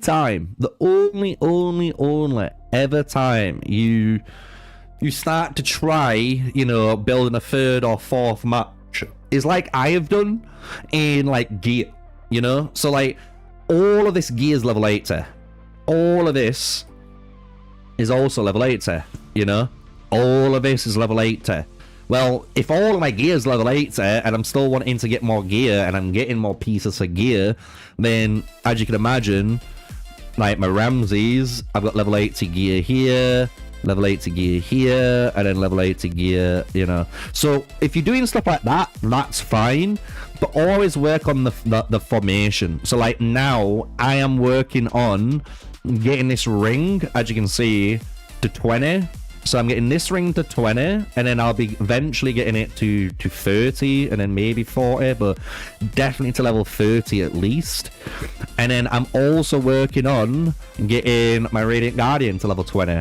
Once this Radiant Guardian is level 20, I don't need to work on it anymore, and I'll only be leveling up either my Everflame Wing or my Lofty Mountain or my Tranquil Water. It'll be literally one of these 3 rings. I'll pick one of them, and I'll just laser in on that ring, you know. But like, if you spread yourself too thin, you'll feel it. You'll feel it. I'll put it that way. Only content creators and super krakens, let's just say that. Content creators who want to make content for other marches should do it, because obviously we want to show off the content. But, you know, if you're a kraken, you can do it. If you're not, and you're a low free-to-play, medium spender, and even whales, to be honest, like, focusing on one formation to make it the best formation you can is the greatest. Because, like, you can even see that in, like, if you look at, like, Mightiest Pikeman, like Steve, right? Look at that. Steve's 29.2 million power in just pikes. He's literally on paper with some of these strong boys. Obviously, he's not as strong as Caiaphas, because Caiaphas is just next level. But you can see, like, he's up there, right? And that's because he's focused only on pikemen. And you can see that, like, you check out his pikeman march, it's just what you expect, man. 5 stars across here. He's got triple legendary rings, level 20 on all of his rings. Look at that. He's only running 1 metal at the moment, because obviously you only can, because of Mansa. But everything's maxed out. You know? Like, Steve is the pike, man. And I will tell you, people fight Steve's pikes, and they're like, holy fuck, your pikes hurt. And they are really strong. And he's like, yep. That's what happens. So just do it. Like, that's why, even for me, I focus on archers the most. Archers are the most underplayed, worthless unit, but someone's got to play them, and I like playing archers from previous games, right? So that's what we do. But I don't try and max out my swordsman, and I don't try and max out, you know, my pikeman. I try and do what I can.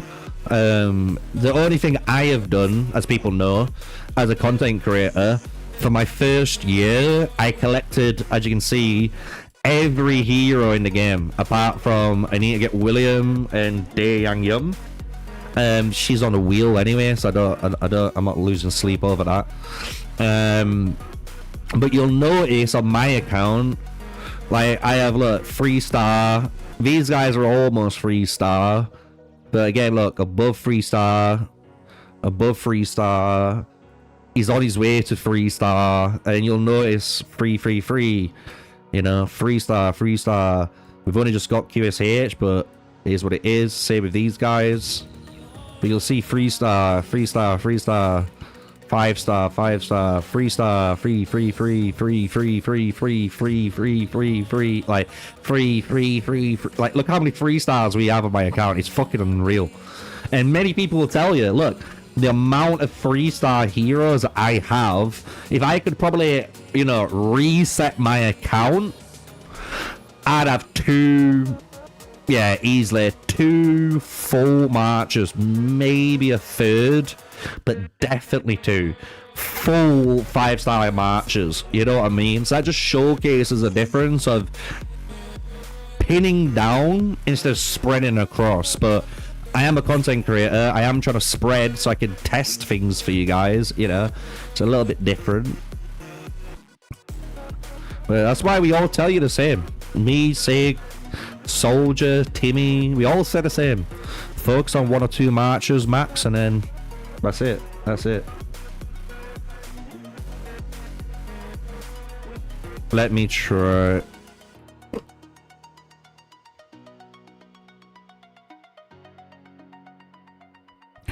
Let me just reply to Hades, guys. So yesterday, you guys won't know, but I know many of you guys are, you know, maybe I wouldn't say puffing and ahhing, but you know what I mean. But I am honestly enjoying Godforge, and I'm really close just to have my main channel be Age of Empires and Godforge. I'll be real, I am really close to doing that because I'm really enjoying the game. The dev team over there is infinitely better than any dev team that I've had, but I've had an issue with their little mini game yesterday, but now I need to see if it's working, and it is.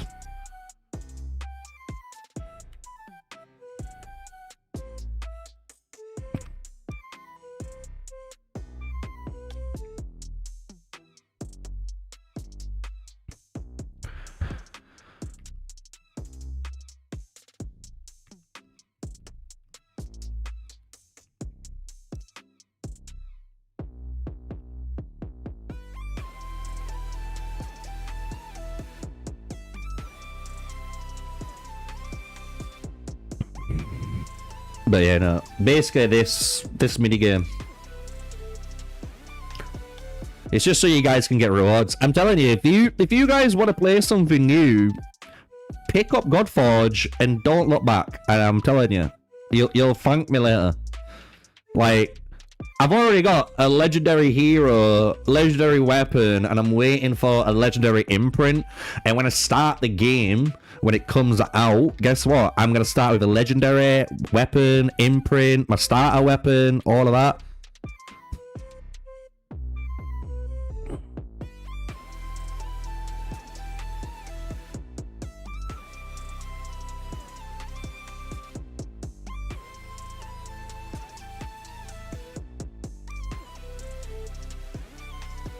There we go. So, sorry about that. I just had to reply to say Simon so he knows that it's working, since it wasn't working yesterday, which is a bit...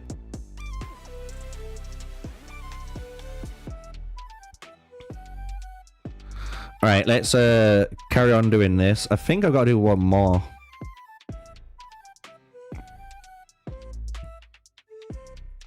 Oh no, we've got to do 5 more. It's because I got all of these. Guys, I've got something to show you. I actually have something to show you. in chat is from Empire 40. That's all I want to know. Raise your hand up in chat if you're from Empire 40. That's all I want to know. That's all I want to know.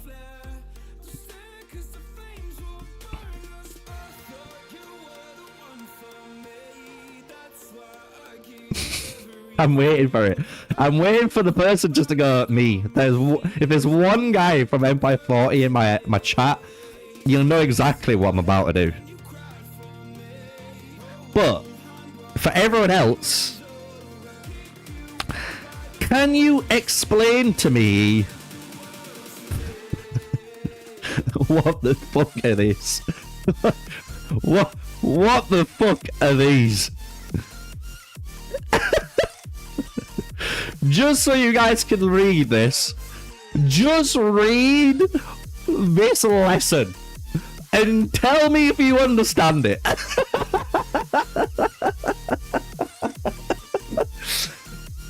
Because these lessons, I'm telling you, they are written by something else. If you know yourself, but not the enemy, for every victory you win, you will also suffer a defeat. If you know neither the enemy nor yourself, you will be defeated in every battle. Like, bro, are they taking this from like fucking Sun Tzu's Art of War book? Like, what are we looking at here? And guess what? It's not just one. We had a second one. That's poetry.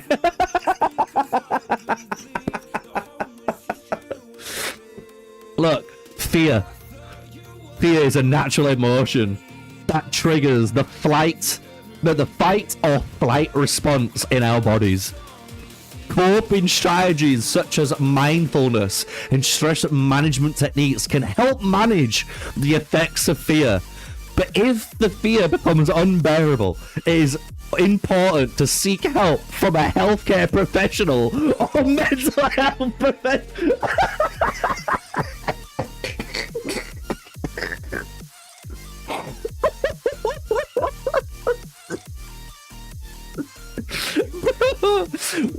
We're playing. You gotta think. We're playing Age of Empires Mobile, and we get this Imperial decree. Everyone's just looking at each other like, what? Everyone's just looking at each other like, what the fuck are these lessons? I don't know.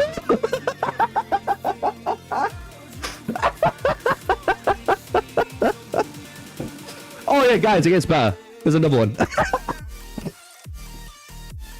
There's a third one. What is? I don't know if this is meant to be a Yankee or a Yanse. I have no way to pronounce that. But a Yankee is someone who sits at a table during a game in a cafe, but doesn't play and just gets the free food and drinks. Like, what are we doing here? These people are called Yankee. A Yankee can order drinks themselves without waiting for someone to order. They can comment on the game, help with tile arrangement, and even disrupt the game with their ideas, and no one gets offended or angry. They can also take the place of someone who leaves the table to use the restroom. What are we reading here? I have never heard this life lesson before, but do you know what? I am so glad we are learning this today.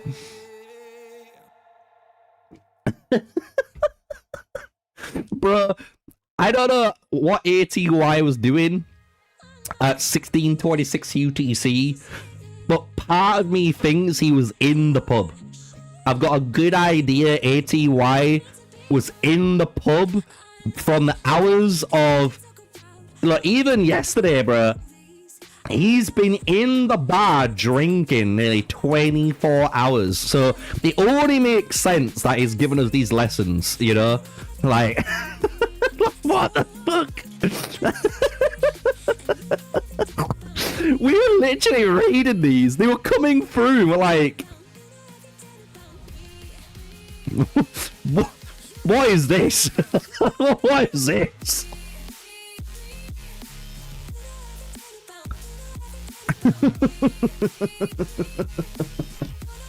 Life lesson, shield against S40. That's so true, though. It's so true. Against Empire 40, just shield, take, 48 hours off, and then have a good day.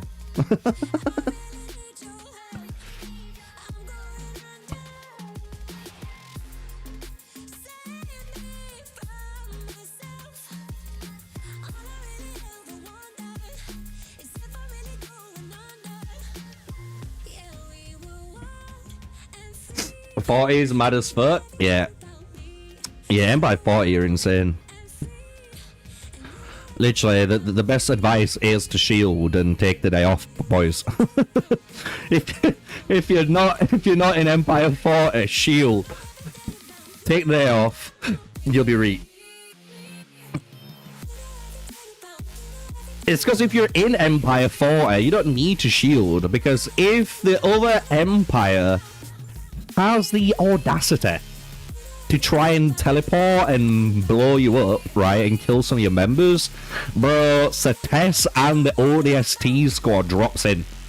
Literally, Empire 40's ODST squad drops in, and fucking 5 castles later, you're dead. You're just dead, bro.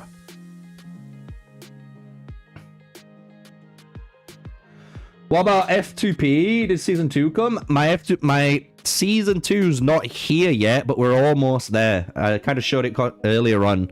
The free-to-play account is in its very first Mightiest Empire, and I might be able to stream the first Mightiest Empire for it. It just depends if I'm busy or not over the weekend, and I'm trying to free up my weekend, so I'm not. So that's why, if you guys have not noticed, obviously today's video was already uploaded. Wednesday, so tomorrow, that video is already up, and if you are technically a Sneakyy Army member, you can watch that right now. Early bird's the word. And then Friday's video is already up as well. I've already got this week sorted out. I feel really productive, but that's why I get to do these live streams. I'm trying to be much more productive to get like the content in and then live stream. But yeah, it is what it is. Just gotta wait for my free-to-play to get to that stage. Hopefully we can do some Mightiest Empire testing, and we'll see what the swordsmen do for now. I'll be honest, I don't think my swordsmen are gonna do too much, but they're there. You know what I mean? They are there, and if I can, very soon get Lubu and work on my Lubu, I'll be much, much, much more happier, put it that way. Give me them archers. How many we done? 1, 2, 3, 4, 5, 6, 7, 8, 9, 10, 11. Okay, we done too many.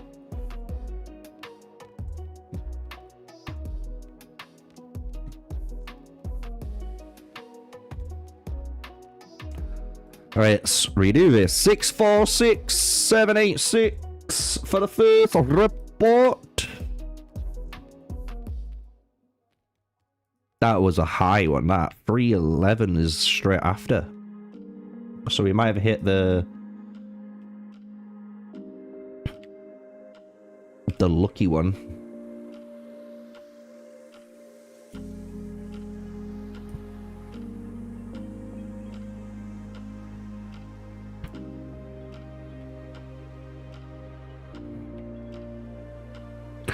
Four, 6, 9, 9, 6, 2. 2, 9, 6, 1, 1, 2. We have 4, 4, 2. 2, 9, 1.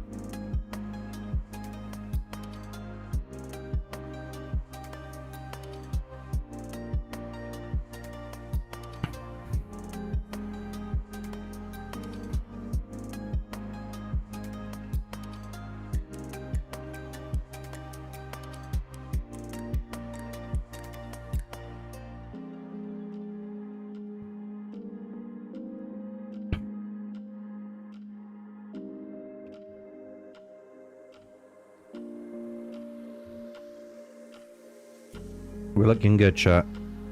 We're looking good. Oop, I just did that one.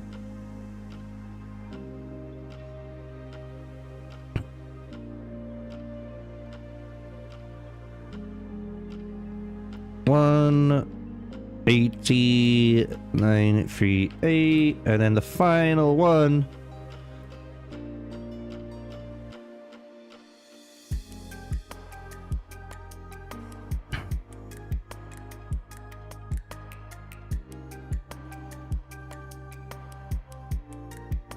Yeah, so they did 2 extra by accident.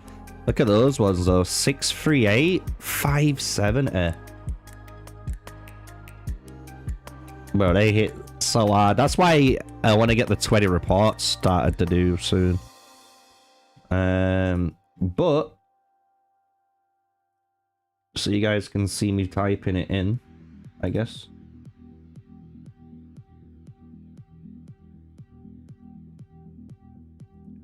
Let me put in the total damages and stuff and I'll write everything. Oh no, fuck it, I'll do it all.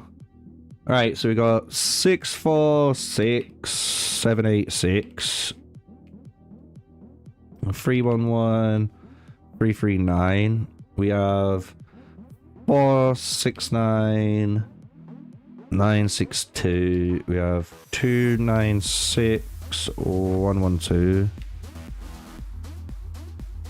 I got 442, 291, 548, 364, 298 now, 584, 336, 367. This one's the lowest at 180 and 938, and then 560, 786. I like this song. This song's good.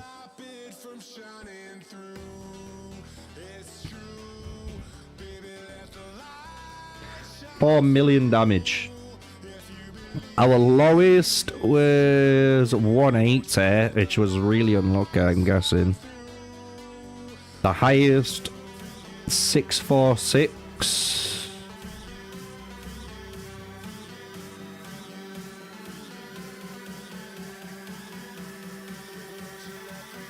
Oh.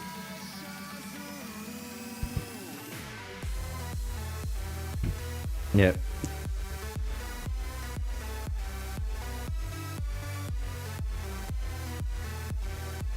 Right, the interested numbers. My average was 409,000, bruh.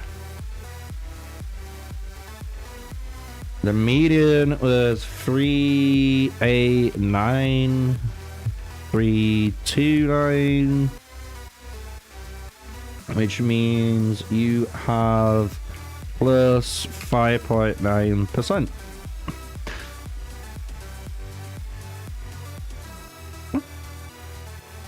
Wow.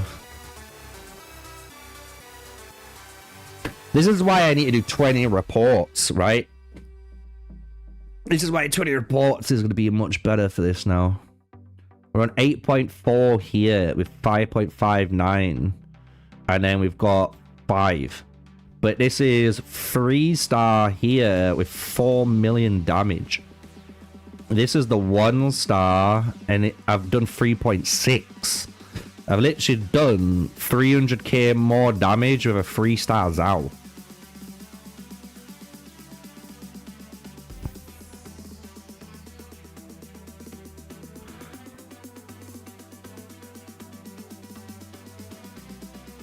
My lowest though was much better, so this is why I think I need to do about 20 reports, and it'd be much closer, I reckon. It's not bad though.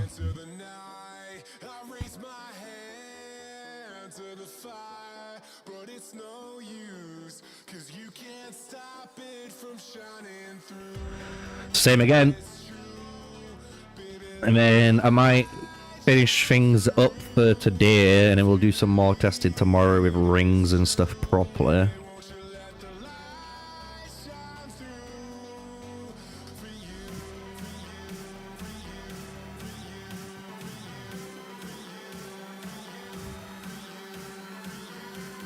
Right, see what the difference is.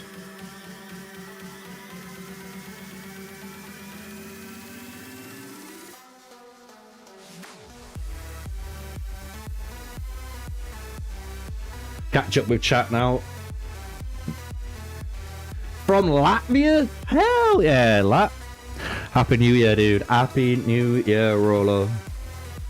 Which mercenaries should I hire? The camels or elephant?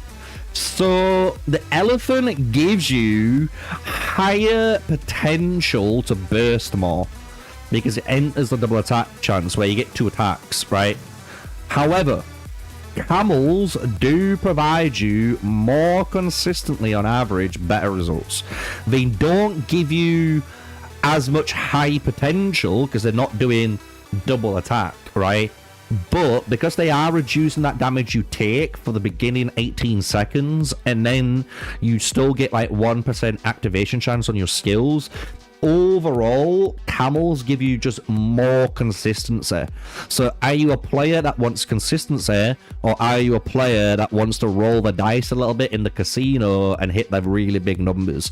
That's the best way of analyzing it.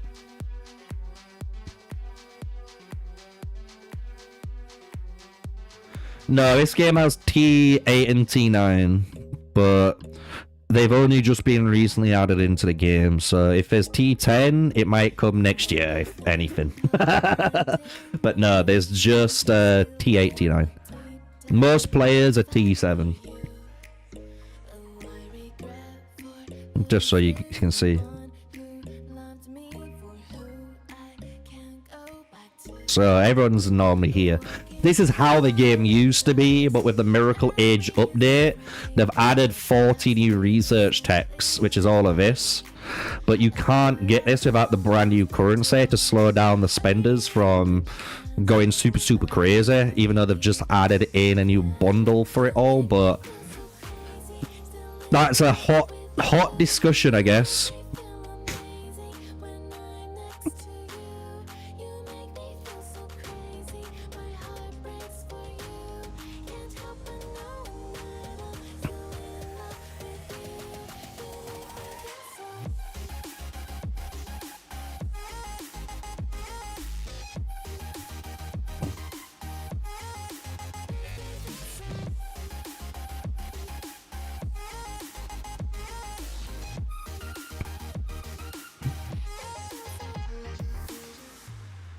I'm just writing in now, so I'm not behind.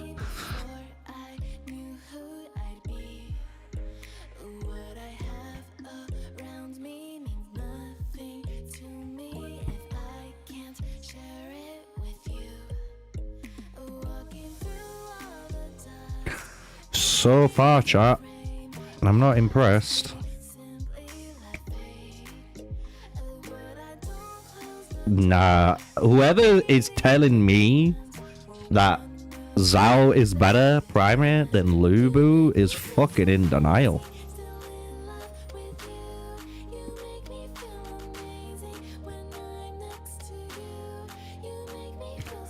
In denial. Maybe 5-star, that might be different, but 1 and 3, no chance. I already knew this was going to be the case, but people like to argue more.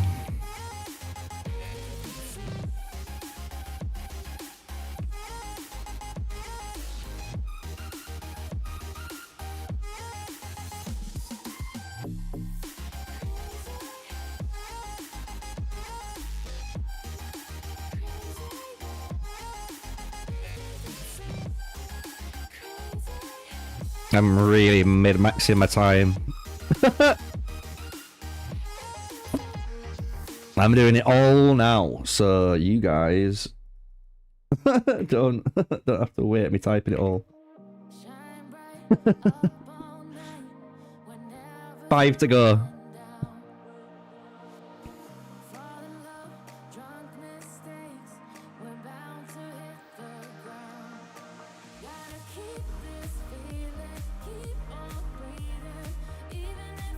There's no, I don't think there's been any any confirmation. It's just assumptions for how things work.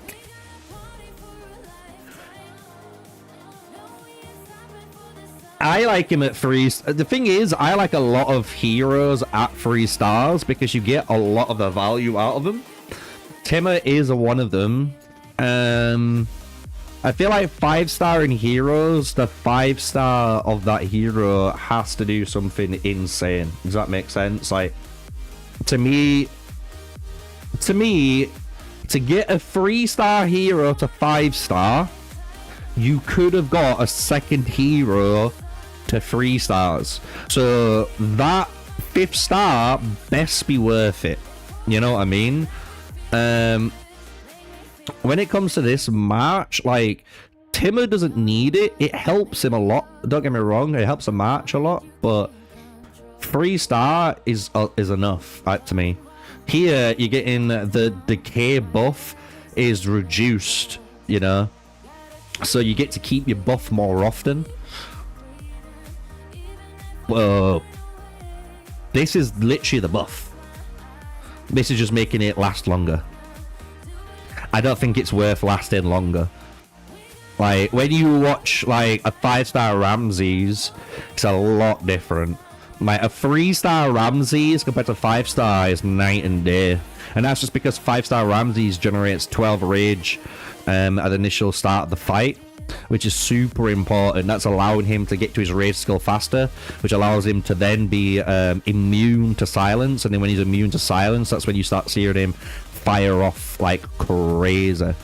But yeah, 424 271.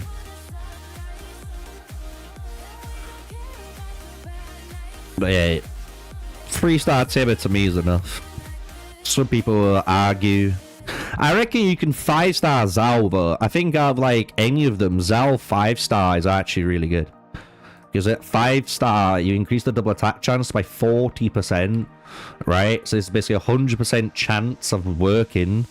And then when Zhao Yun is the commander, each of your normal attacks has a chance to recover rage. So that means when he's 5-starred, he actually wants to be a commander because he wants to get this skill faster. But if he's not 5 stars, his rage speed is the same as Lubu's rage speed. Does that make sense to you guys?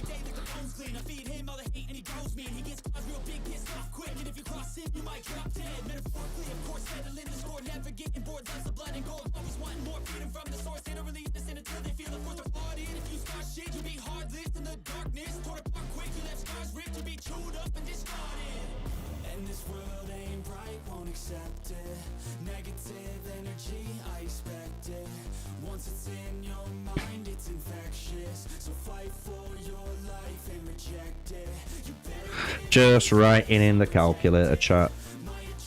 If you guys want to see it, I can show you the calculator, but I can't really make it look nice. That's the only thing I noticed last time. That's why I didn't want to. That's why I haven't been showing it as often.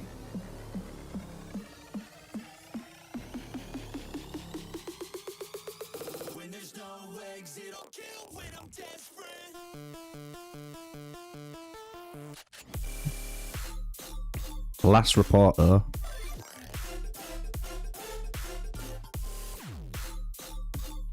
Yeah, I'll show you. I'll show you.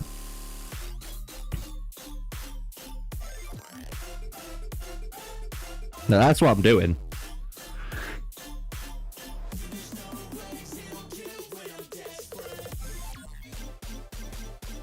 I received confirmation from AOM support. Yeah, the thing is though, Asian Empire's mobile support talk a lot of bungerolitis, guys. That's why I don't trust them. I just do it myself.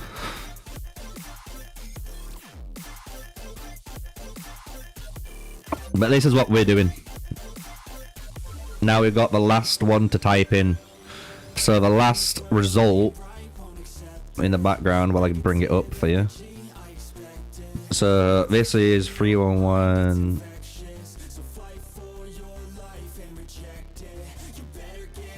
There you go. Those are the results. So all I've been doing, as you guys can guess, is writing that info in here. It's just so it's easier for me to showcase, and even on videos it's just easier, right? Instead of seeing all that craziness.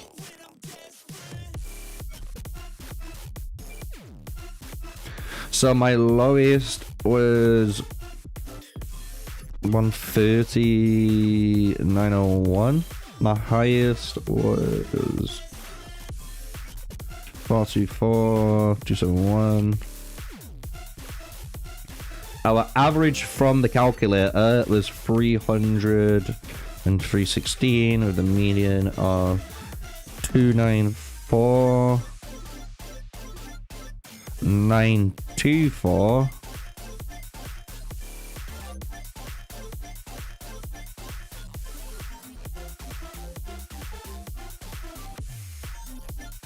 You guys, I read the comments, all of the comments on my Lubu video. I read you all, but I'm telling you, you're all fucking wrong. You're all fucking wrong. You're all basket cases. If you don't know what I'm talking about, I mean, if we look at the notes, everyone was saying their Zao 3-star was outperforming Lubu. And I went, that can't be the case. And you can literally even just see here the amount of numbers we are hitting with Lubu Primary, which is 4 million damage, compared to literally losing 1 million damage. We just lost 1 million damage from moving Zao and Lubu. We just moved them. And we've lost 1 million damage. Are you afraid of the dark? Are you scared? It's nuts. How am I losing so much damage? I know why, and people won't want to admit it. It's this commander skill.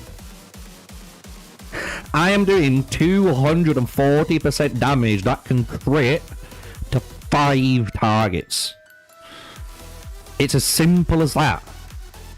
The 8% damage reduction doesn't matter if I'm only dealing it to 1 troop. This might be different if Zao said deal might damage to 2 enemy troops, you know what I mean? So you hit number 1 and number 2 for 240%, and then you got the cloud mark and the damage reduction. Then it might be a little bit more closer. But because I'm only doing 1 instance of 240% that can crit, but my Lubu is doing 5 times the amount, there's no shot. There's no, obviously, reason why Zao would be doing any more damage, because he's doing 5 times less.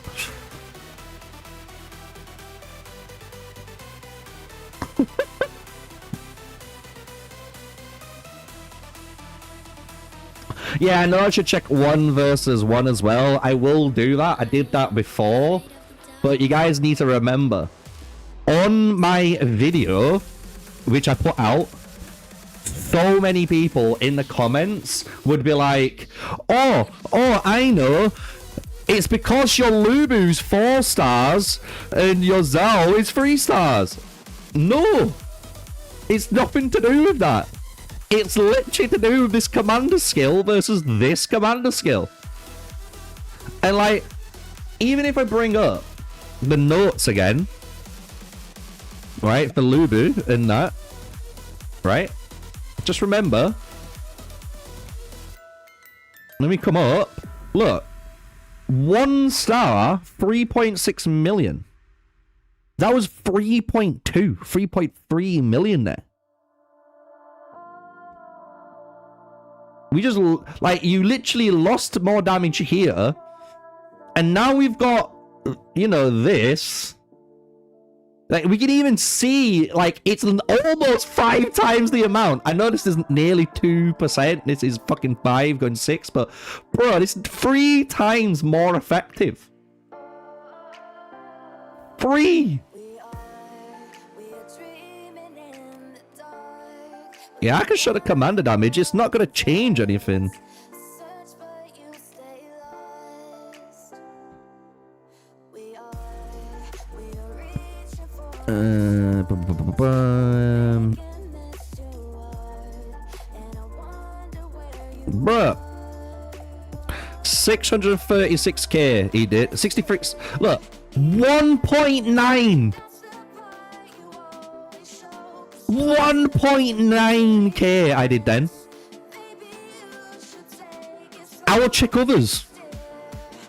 Which was my best one? Which is my best report? The 7th report. 1, 2, 3, 4, 5, 6, 7. I'll check both of them. 392k. 424k. Right?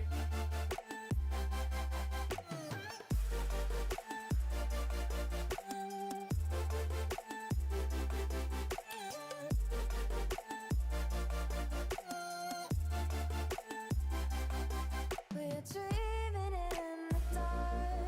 We are never more than dust. You search, but you stay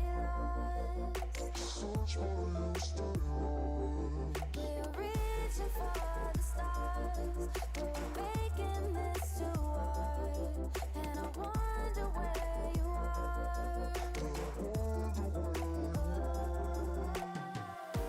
Mysterious, that's the I know how Zhao's commander skill works, guys. Please don't try and talk to me like I'm an idiot. Come on. The issue we have, Zhao 1v1s don't exist. What? This is what's going to be funny. Do you think this is going to be better in a rally? Chat, do you think this is going to be better in a rally? We'll see who's good at this game and who's not.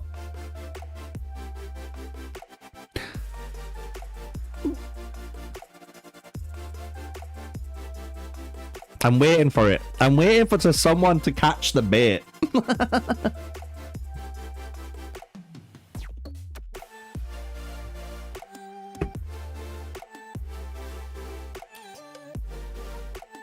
Even in 1v1s, should we just do 1v1 comparison? I can try against this thing.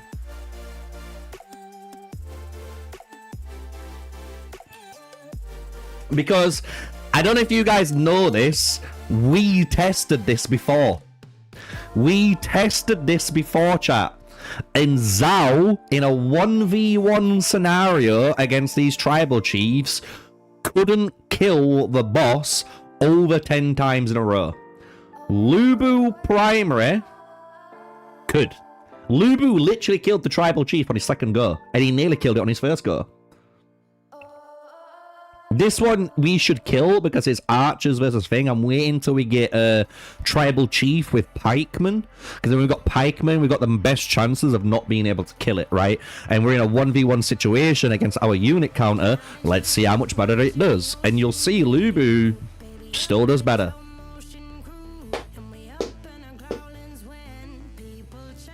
Lubu commander will be better. Rallies 1000%. Yep.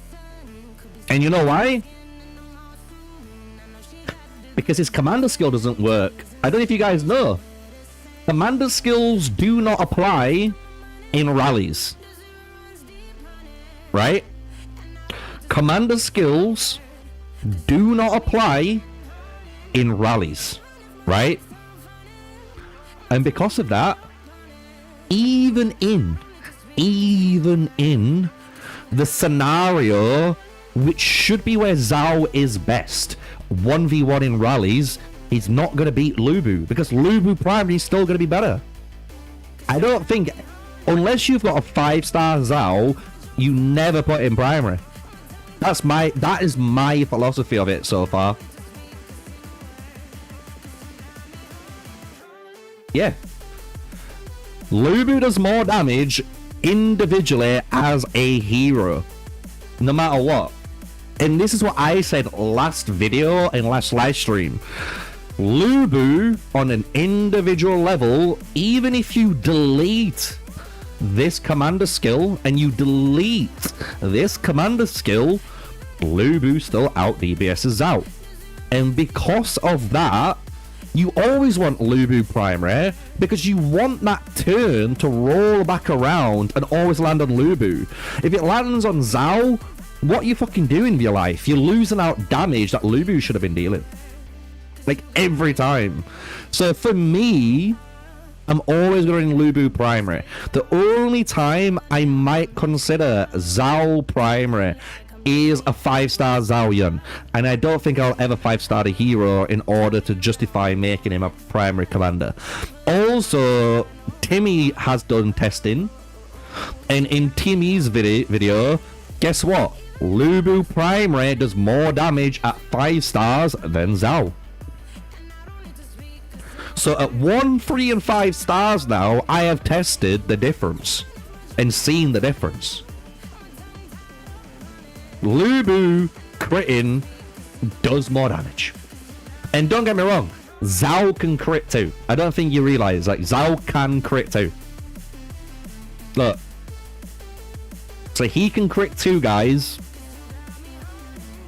The difference is, he's more of a buffer, right? He's like a better Attila. He's doing what Attila's job does with a bit more extra damage. Yep. If we go, I'll show you. I will prove it today. Look. And this is why I brought it up in my video. And you can tell the people who didn't watch my video and all the way through, because they tried to argue things, and it's like, bro, if you watched it, you'd have seen literally everything that you said, the opposite. Like, you would have seen the opposite to what you said. So, like, if I just...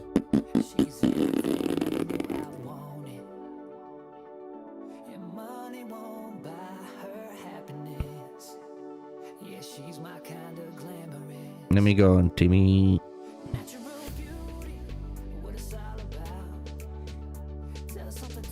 Because I watch Timmy. I don't think you guys understand. Like, content creators watch each other because we support each other. Plus, it helps us get more information so we know what we're talking about, right?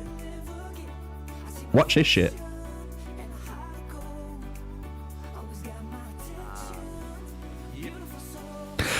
Beautiful people. I love Timmy so much. Let me just get over here. You guys can watch the full video.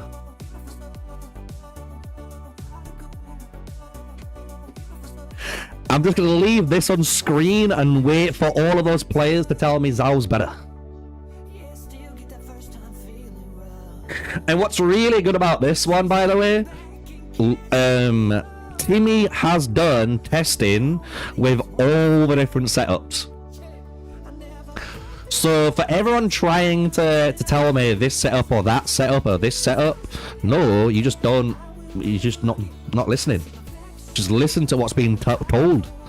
Zhao primary does not beat Lubu primary. Not even close. 8.5% less. 11, 16% less.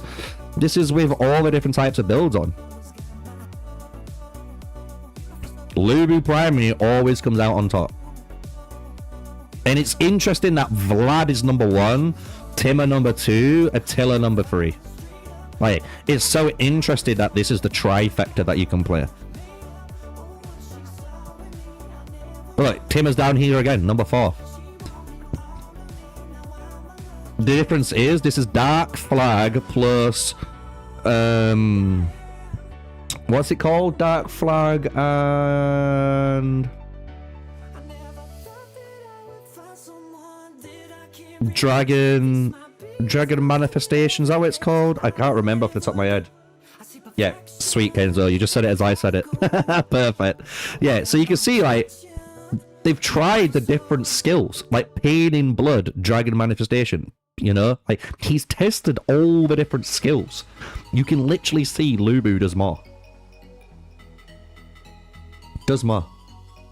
Oh, I know, Kenzo, I know you got delay. I said Dragon Manifestation more like as a question, and as I said it, you typed it, and I'm like, perfect. Like, that were perfect timing. I'm not even lying to me. That were perfect time. So, from my tests, and from every other content creator, it seems, tests that actually test things for people, our tests say the same thing. Like, you don't run Zao primary. Like, even though that 8% damage reduction is what you think you want, it isn't, because you're never going to be fighting that. You're never going to have it in a rally, because you can't have a commander skill in a rally. So in any scenario where you want it, you can't have it. So it's just better to run Lubu. And like, Lubu can, you know, if he gets swarmed, guess what? We can hit 5 boys. And if we're against one guy, guess what? We still hit him with the same 240% damage. We literally do this. I think what people don't realize, the worst case scenario for Lubu is the best case scenario for Wild Dragon in Zhao Yun, right? Because you've got this commander skill, 240%. You add a mark here, which you have to stack up to 3 times. Yeah, it's going to make it only do 2, but it's still not worth the damage loss that you've got.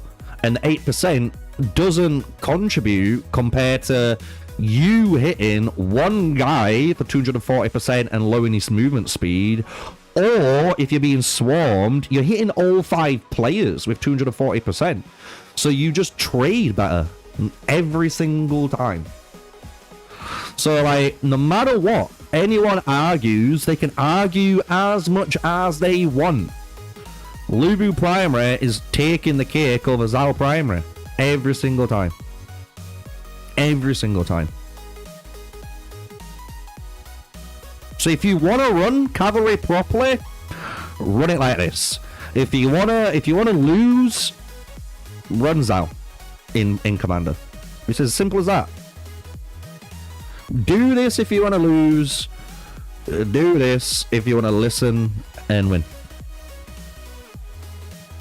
It's not complicated, you know? So, I'm telling you, free to play season 2, bro, Lubu is that character you can invest into, and he is literally, if you've ever played Rise of Kingdoms, Lubu is like the YSG of this game. And if you know what that means, you understand my point, right? Because that is a very common thing people understood back in the olden days, right? Everyone understood what it meant to max out 5, awaken YSG. Awakening YSG, if you was a infantry, cavalry, or an archer player on rock, was like the go-to strat back in the day. It always was. And Lubu is the YSG of our game. Yeah, literally, I would always 5-star Lubu, then 3-star everyone else. Because he's just the one that's always at 5-star, does the most. Because even, look, I've got 4-star Lubu, right? All I've got is a little bit extra might. Like, a little bit extra might. What? 3, 6, 9, 12, 15, 20. I got 20 points more might, right? When you max this out, we get a 30% chance of hitting that extra normal attack. So when you read the skill, you have 100% chance to deal damage, right? When you read my skill, it doesn't read that, does it? It's 70%. So, like, that's good. 5-star Lubu is good. It's like Ramses. It just creates the consistency that you need on the whole champion. So, yeah. 5-star Lubu, you can 2-star, 1-star, 3-star, Attila, Timur, Zhao. Yeah, 1-star isn't going to be as good as 3, but it's going to work. And, like, the Lubu is the real carry of the match. And, like, until there's a better... I don't even know, man. Some cavalry needs to do this skill, but better.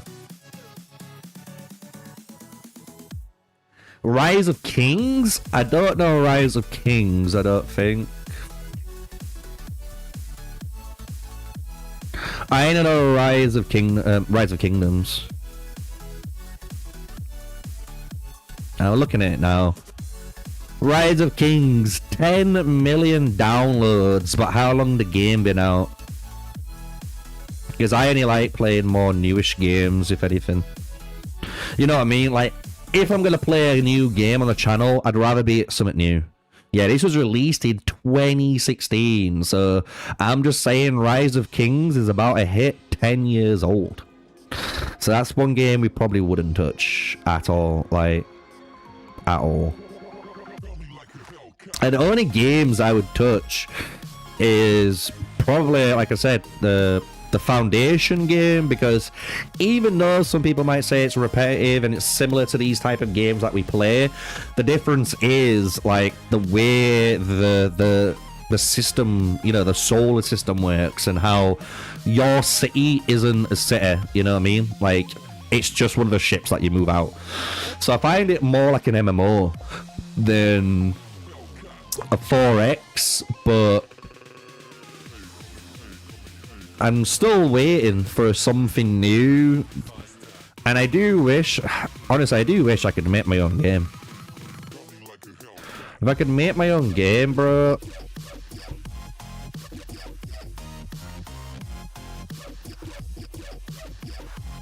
Did you play Ni no Kuni Crossworlds? Why does that ring a bell? I might have, but not properly. Let me just type it in properly.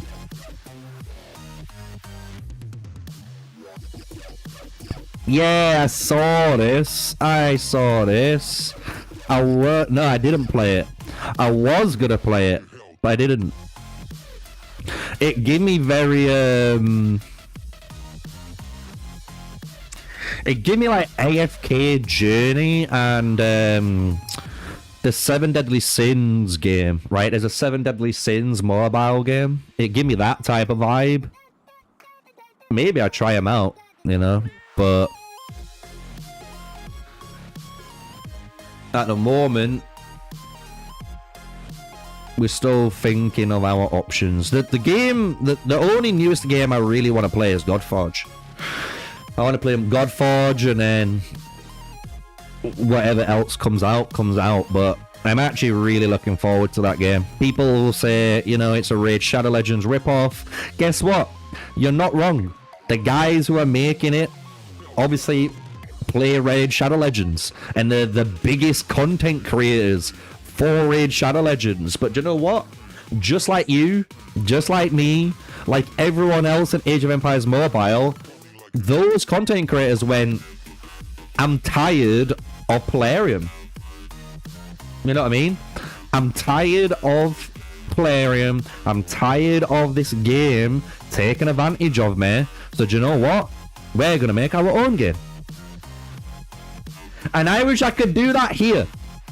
I honestly wish I had the capital. I wish I had the team that could make a game, and I was like the project manager to make the game. Do you get what I mean? And bro, I'd be all over it, man.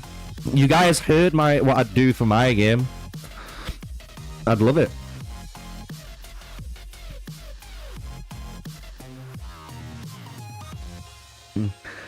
You played that, lost 1 year, paid to win Krakens, charging $1,000 a single day just to max dragons? Yeah, that's insane.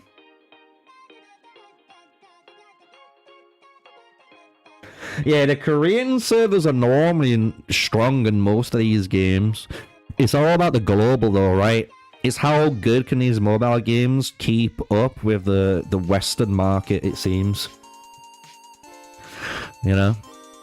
Do I regret switching to Age of Empires Mobile over Call of Dragons is a good question to myself, because I know some of you guys might regret coming, but I'll be honest, no.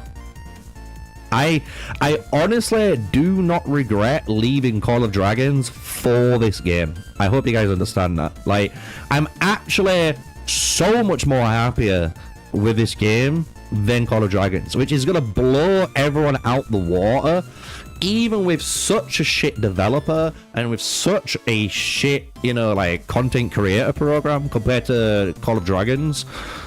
The community here, more mature. The community here, way more supportive.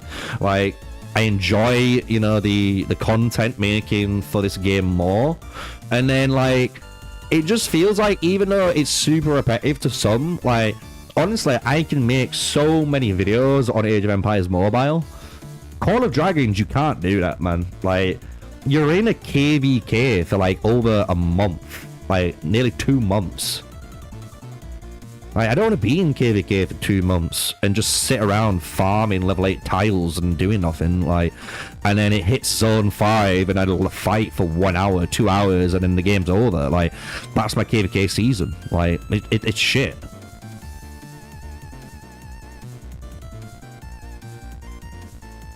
Oh, it's all good. If I'm gonna play some, I'll let you guys know anyway. But I don't know if you guys have noticed, but the cavalry keep killing this at the moment. Maybe it's too low now. Maybe I have to remove the rings. Who knows? I just want to make sure, like, my Lubu can't kill it. And if my Lubu can't kill it, I'll swap over.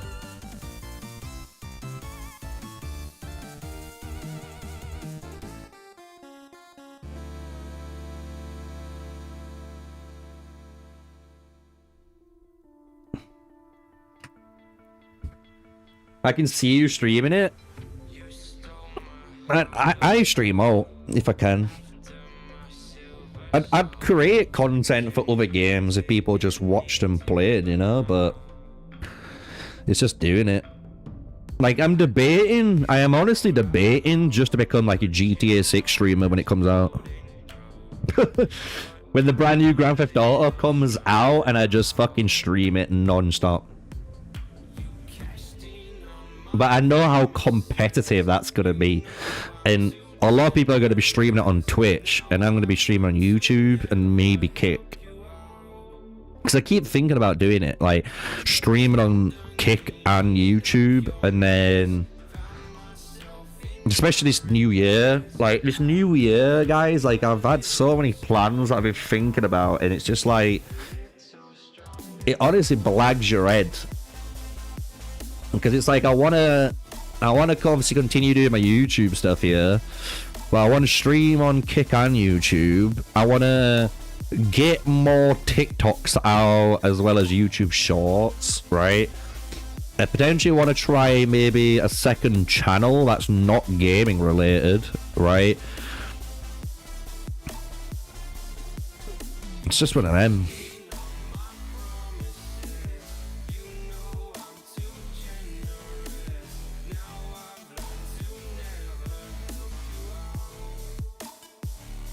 Have I ever played Raid? Yeah, I've played Raid.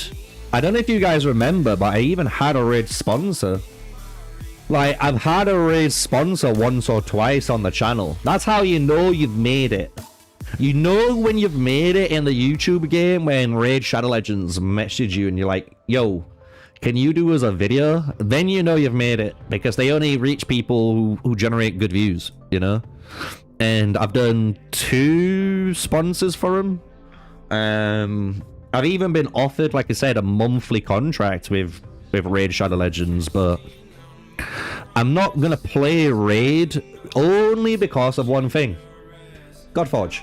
Godforge is on its way. Early access maybe next month, so in January, and in February latest maybe is when the early access might start. And bro, when the early access starts, I might just be streaming that, and people might get upset, but look, that game I've been absolutely loving. Like, it plays similar to Raid, but then it doesn't, only because of one system. But when you play that one system, it's so different. Like, being able to cast your ultimate ability anytime you want and cascade ultimate into ultimate into ultimate is insane. Like, it really lets you, like, play the game how you want to play it. Like, especially if you've played stuff like Magic the Gathering, Hearthstone, you know, Yu-Gi-Oh, Pokemon. If you like card games too, you'll probably understand that point a lot more than I'm giving credit for. Because, like, being able to just, like, you know, like, almost like craft the deck and craft your team how you want to craft it, and then seeing how well they do, yeah. I need sorry, I'm trying to get these done. I forgot about my mightiest governor, so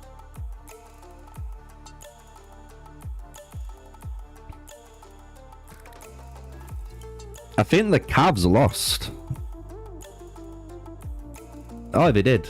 I'll see if they beat them this time. And then we can compare it again. But look, 15.5k damage I just did then. And I slowed them down twice.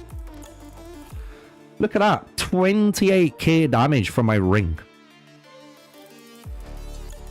I'm just saying, Zhao just doesn't do as much damage people hoped it did, I think. Oh, can you do crypto in it? That's interesting. I always wondered when crypto would make its way into games properly. But I've not seen it yet. Don't get me wrong, I have seen crypto games. You know what I mean? I've seen crypto games. I've been looking on crypto, but yeah, not seen anyone do it properly.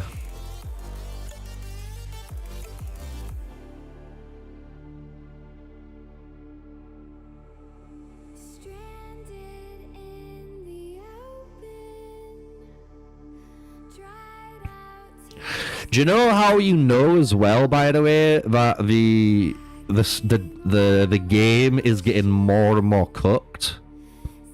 I don't know if they've started doing this. Yeah, look. Watch this. This is absolutely blown my mind, by the way. Where is... I'll just have to do it this way.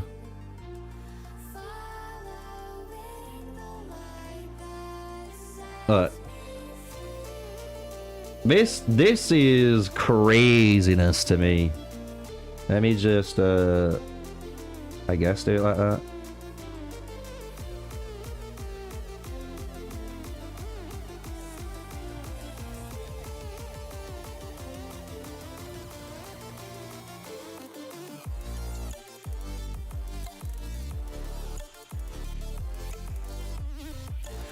So, when you look at the Discord, I find this kind of crazy.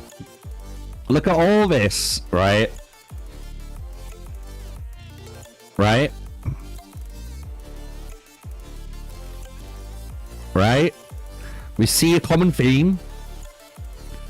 We see a common theme, even myself, you know? And then it changed. Anyone else notice that?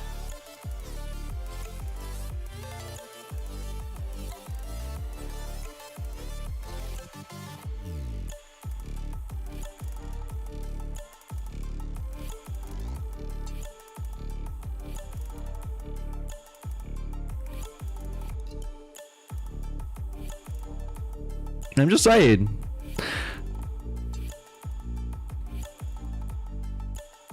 Like, every post is like this now. Have you noticed?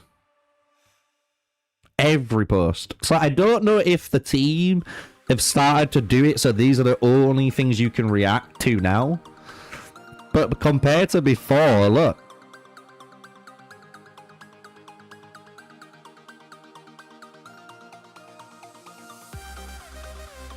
So I even find that wild, by the way. Like, I find that insane, even that.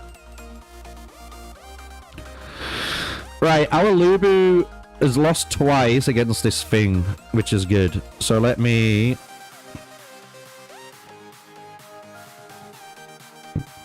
deploy.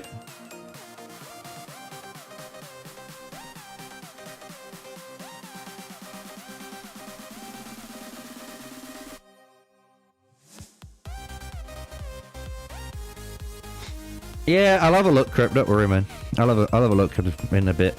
I'm not in no rush. We're coming to the end of the stream anyway, you know.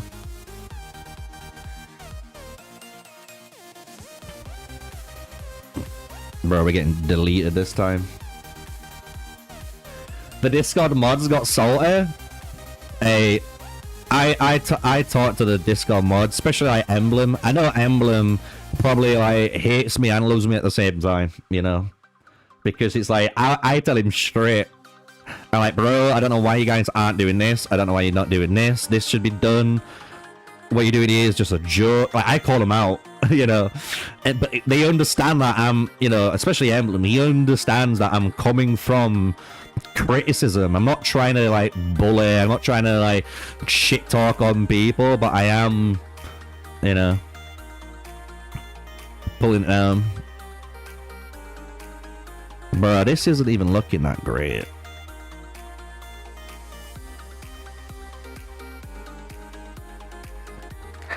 Yeah, I wish his commander skill worked in rallies, bro. Because this is what we expect to happen, but look at the damage difference. This only did 6k damage. It did less damage than my ring.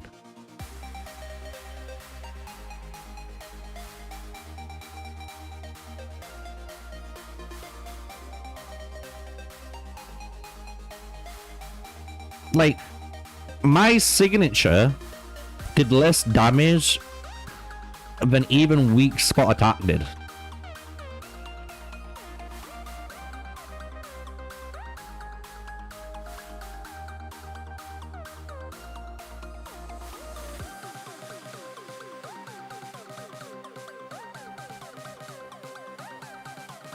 Can I fight another one? No. It did just refresh though, so I will do this to end stream on, I guess.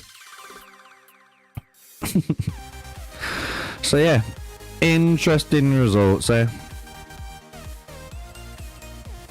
My conclusion, keep Lubu primary. Just keep him primary. That 8% damage reduction isn't going to save you against a swarm. And since it's not going to save you against a swarm, you might as well just have Lubu out and 5x them instead.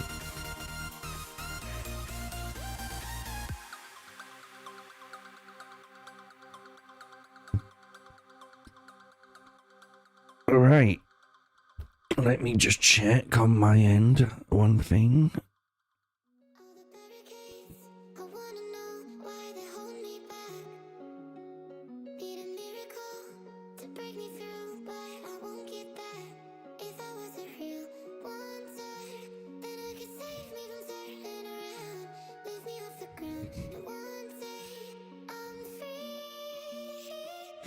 Yeah.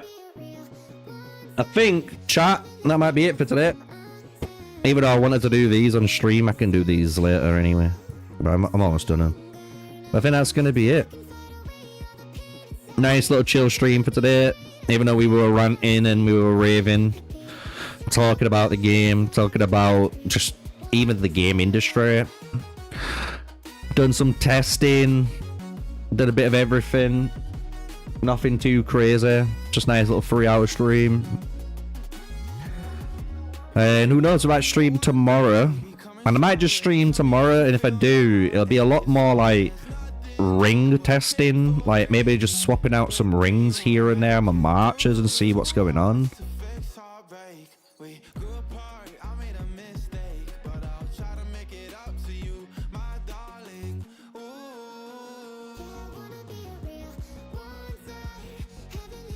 Yeah, we've only got one more to do, and I'll do that in a sec anyway. So, let's claim that, since we've just hit the timer.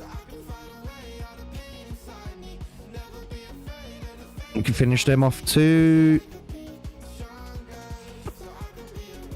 So, hopefully, either New Year's Eve or New Year's chat. I think maybe New Year's I might stream, you know, January 1st.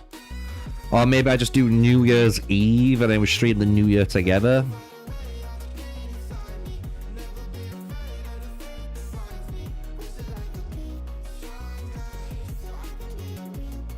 But that is the last one. Can't do any more of those daily tasks. But it does bring us, let's see where we're at. We're almost there, 728. And we can get this completed. And then we're on the final stretch. Just the last 2. And I've already done 2 out of 10. So I need 3 more here and then 5 here. So if you think about it, that's 8 I need. And then this is the 9th. If I do those 9, I unlock my new research institute and I need 1.5 of them for it. So yeah. That's what happens when you start focusing up on your account, you know? You can get the things done. You'll be a bit more like me now, I guess. Have stuff like my gear that I've been working on, like my gems. I have level 10 that Everflame. Got level 20 Radiant. I'm going to save that once we've done. We could probably improve these gems, but I'm not too worried at the moment. I think I'm going to wait just because I think there'll be a better hero with Mulan coming very, very soon. Either in the next season or one after. So we will confirm, clap all of that. I just want to double check something on my phone. Yeah. Yeah, no, my castle facilities I just showed, right? I literally just have these to do.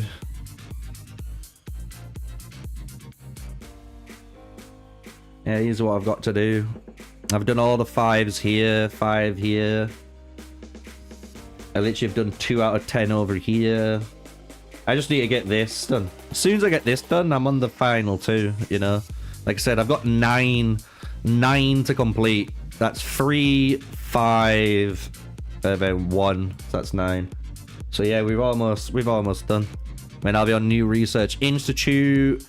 And then just for those guys who are probably wondering, this is what we're looking like at the moment. 2, 4, 6, 90, 5. Literally 500 days speed ups from Universals and Research together so far. I've got a bunch of training still to use, but in my buildings, I'm just doing it when I can. That's why it's like 90 days, because I'm not really bothered about it. You know, like stocking it up. What I care about is doing this, like, you know, like building. I'll just build something. So like you'll see here, I've got my 3 building queues, and I'll just speed one up if I need to, and just crack it out again. So, but yeah, we are very, very ready and almost there on the next tree. I don't think we'll hit 140 like that, but we will get a good maybe 10, 15, I want to say levels potentially on our, you know, on our tech tree. I think, you know, because you've got to get, I think, renovation 5 in order to get your building complete, and I'm not going to be able to do that, so not anytime soon. But that'll be the next task. But that's going to be it. That's going to be it, guys. I want to say thank you for the company today. There's been over, I think the highest peak we had was something like 60 or some odd viewers. So thank you for all of you guys that have watched. I want to say thank you for all the guys that have hit the good old like button.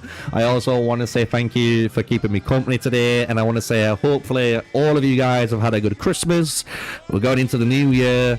And hopefully this new year is going to be your year, as everyone says, right? Hopefully this year is going to be your year. So keep grinding. Can't wait for the next stream. Until then, guys, you know what we say here. Stay safe, stay sneaky. Peace out.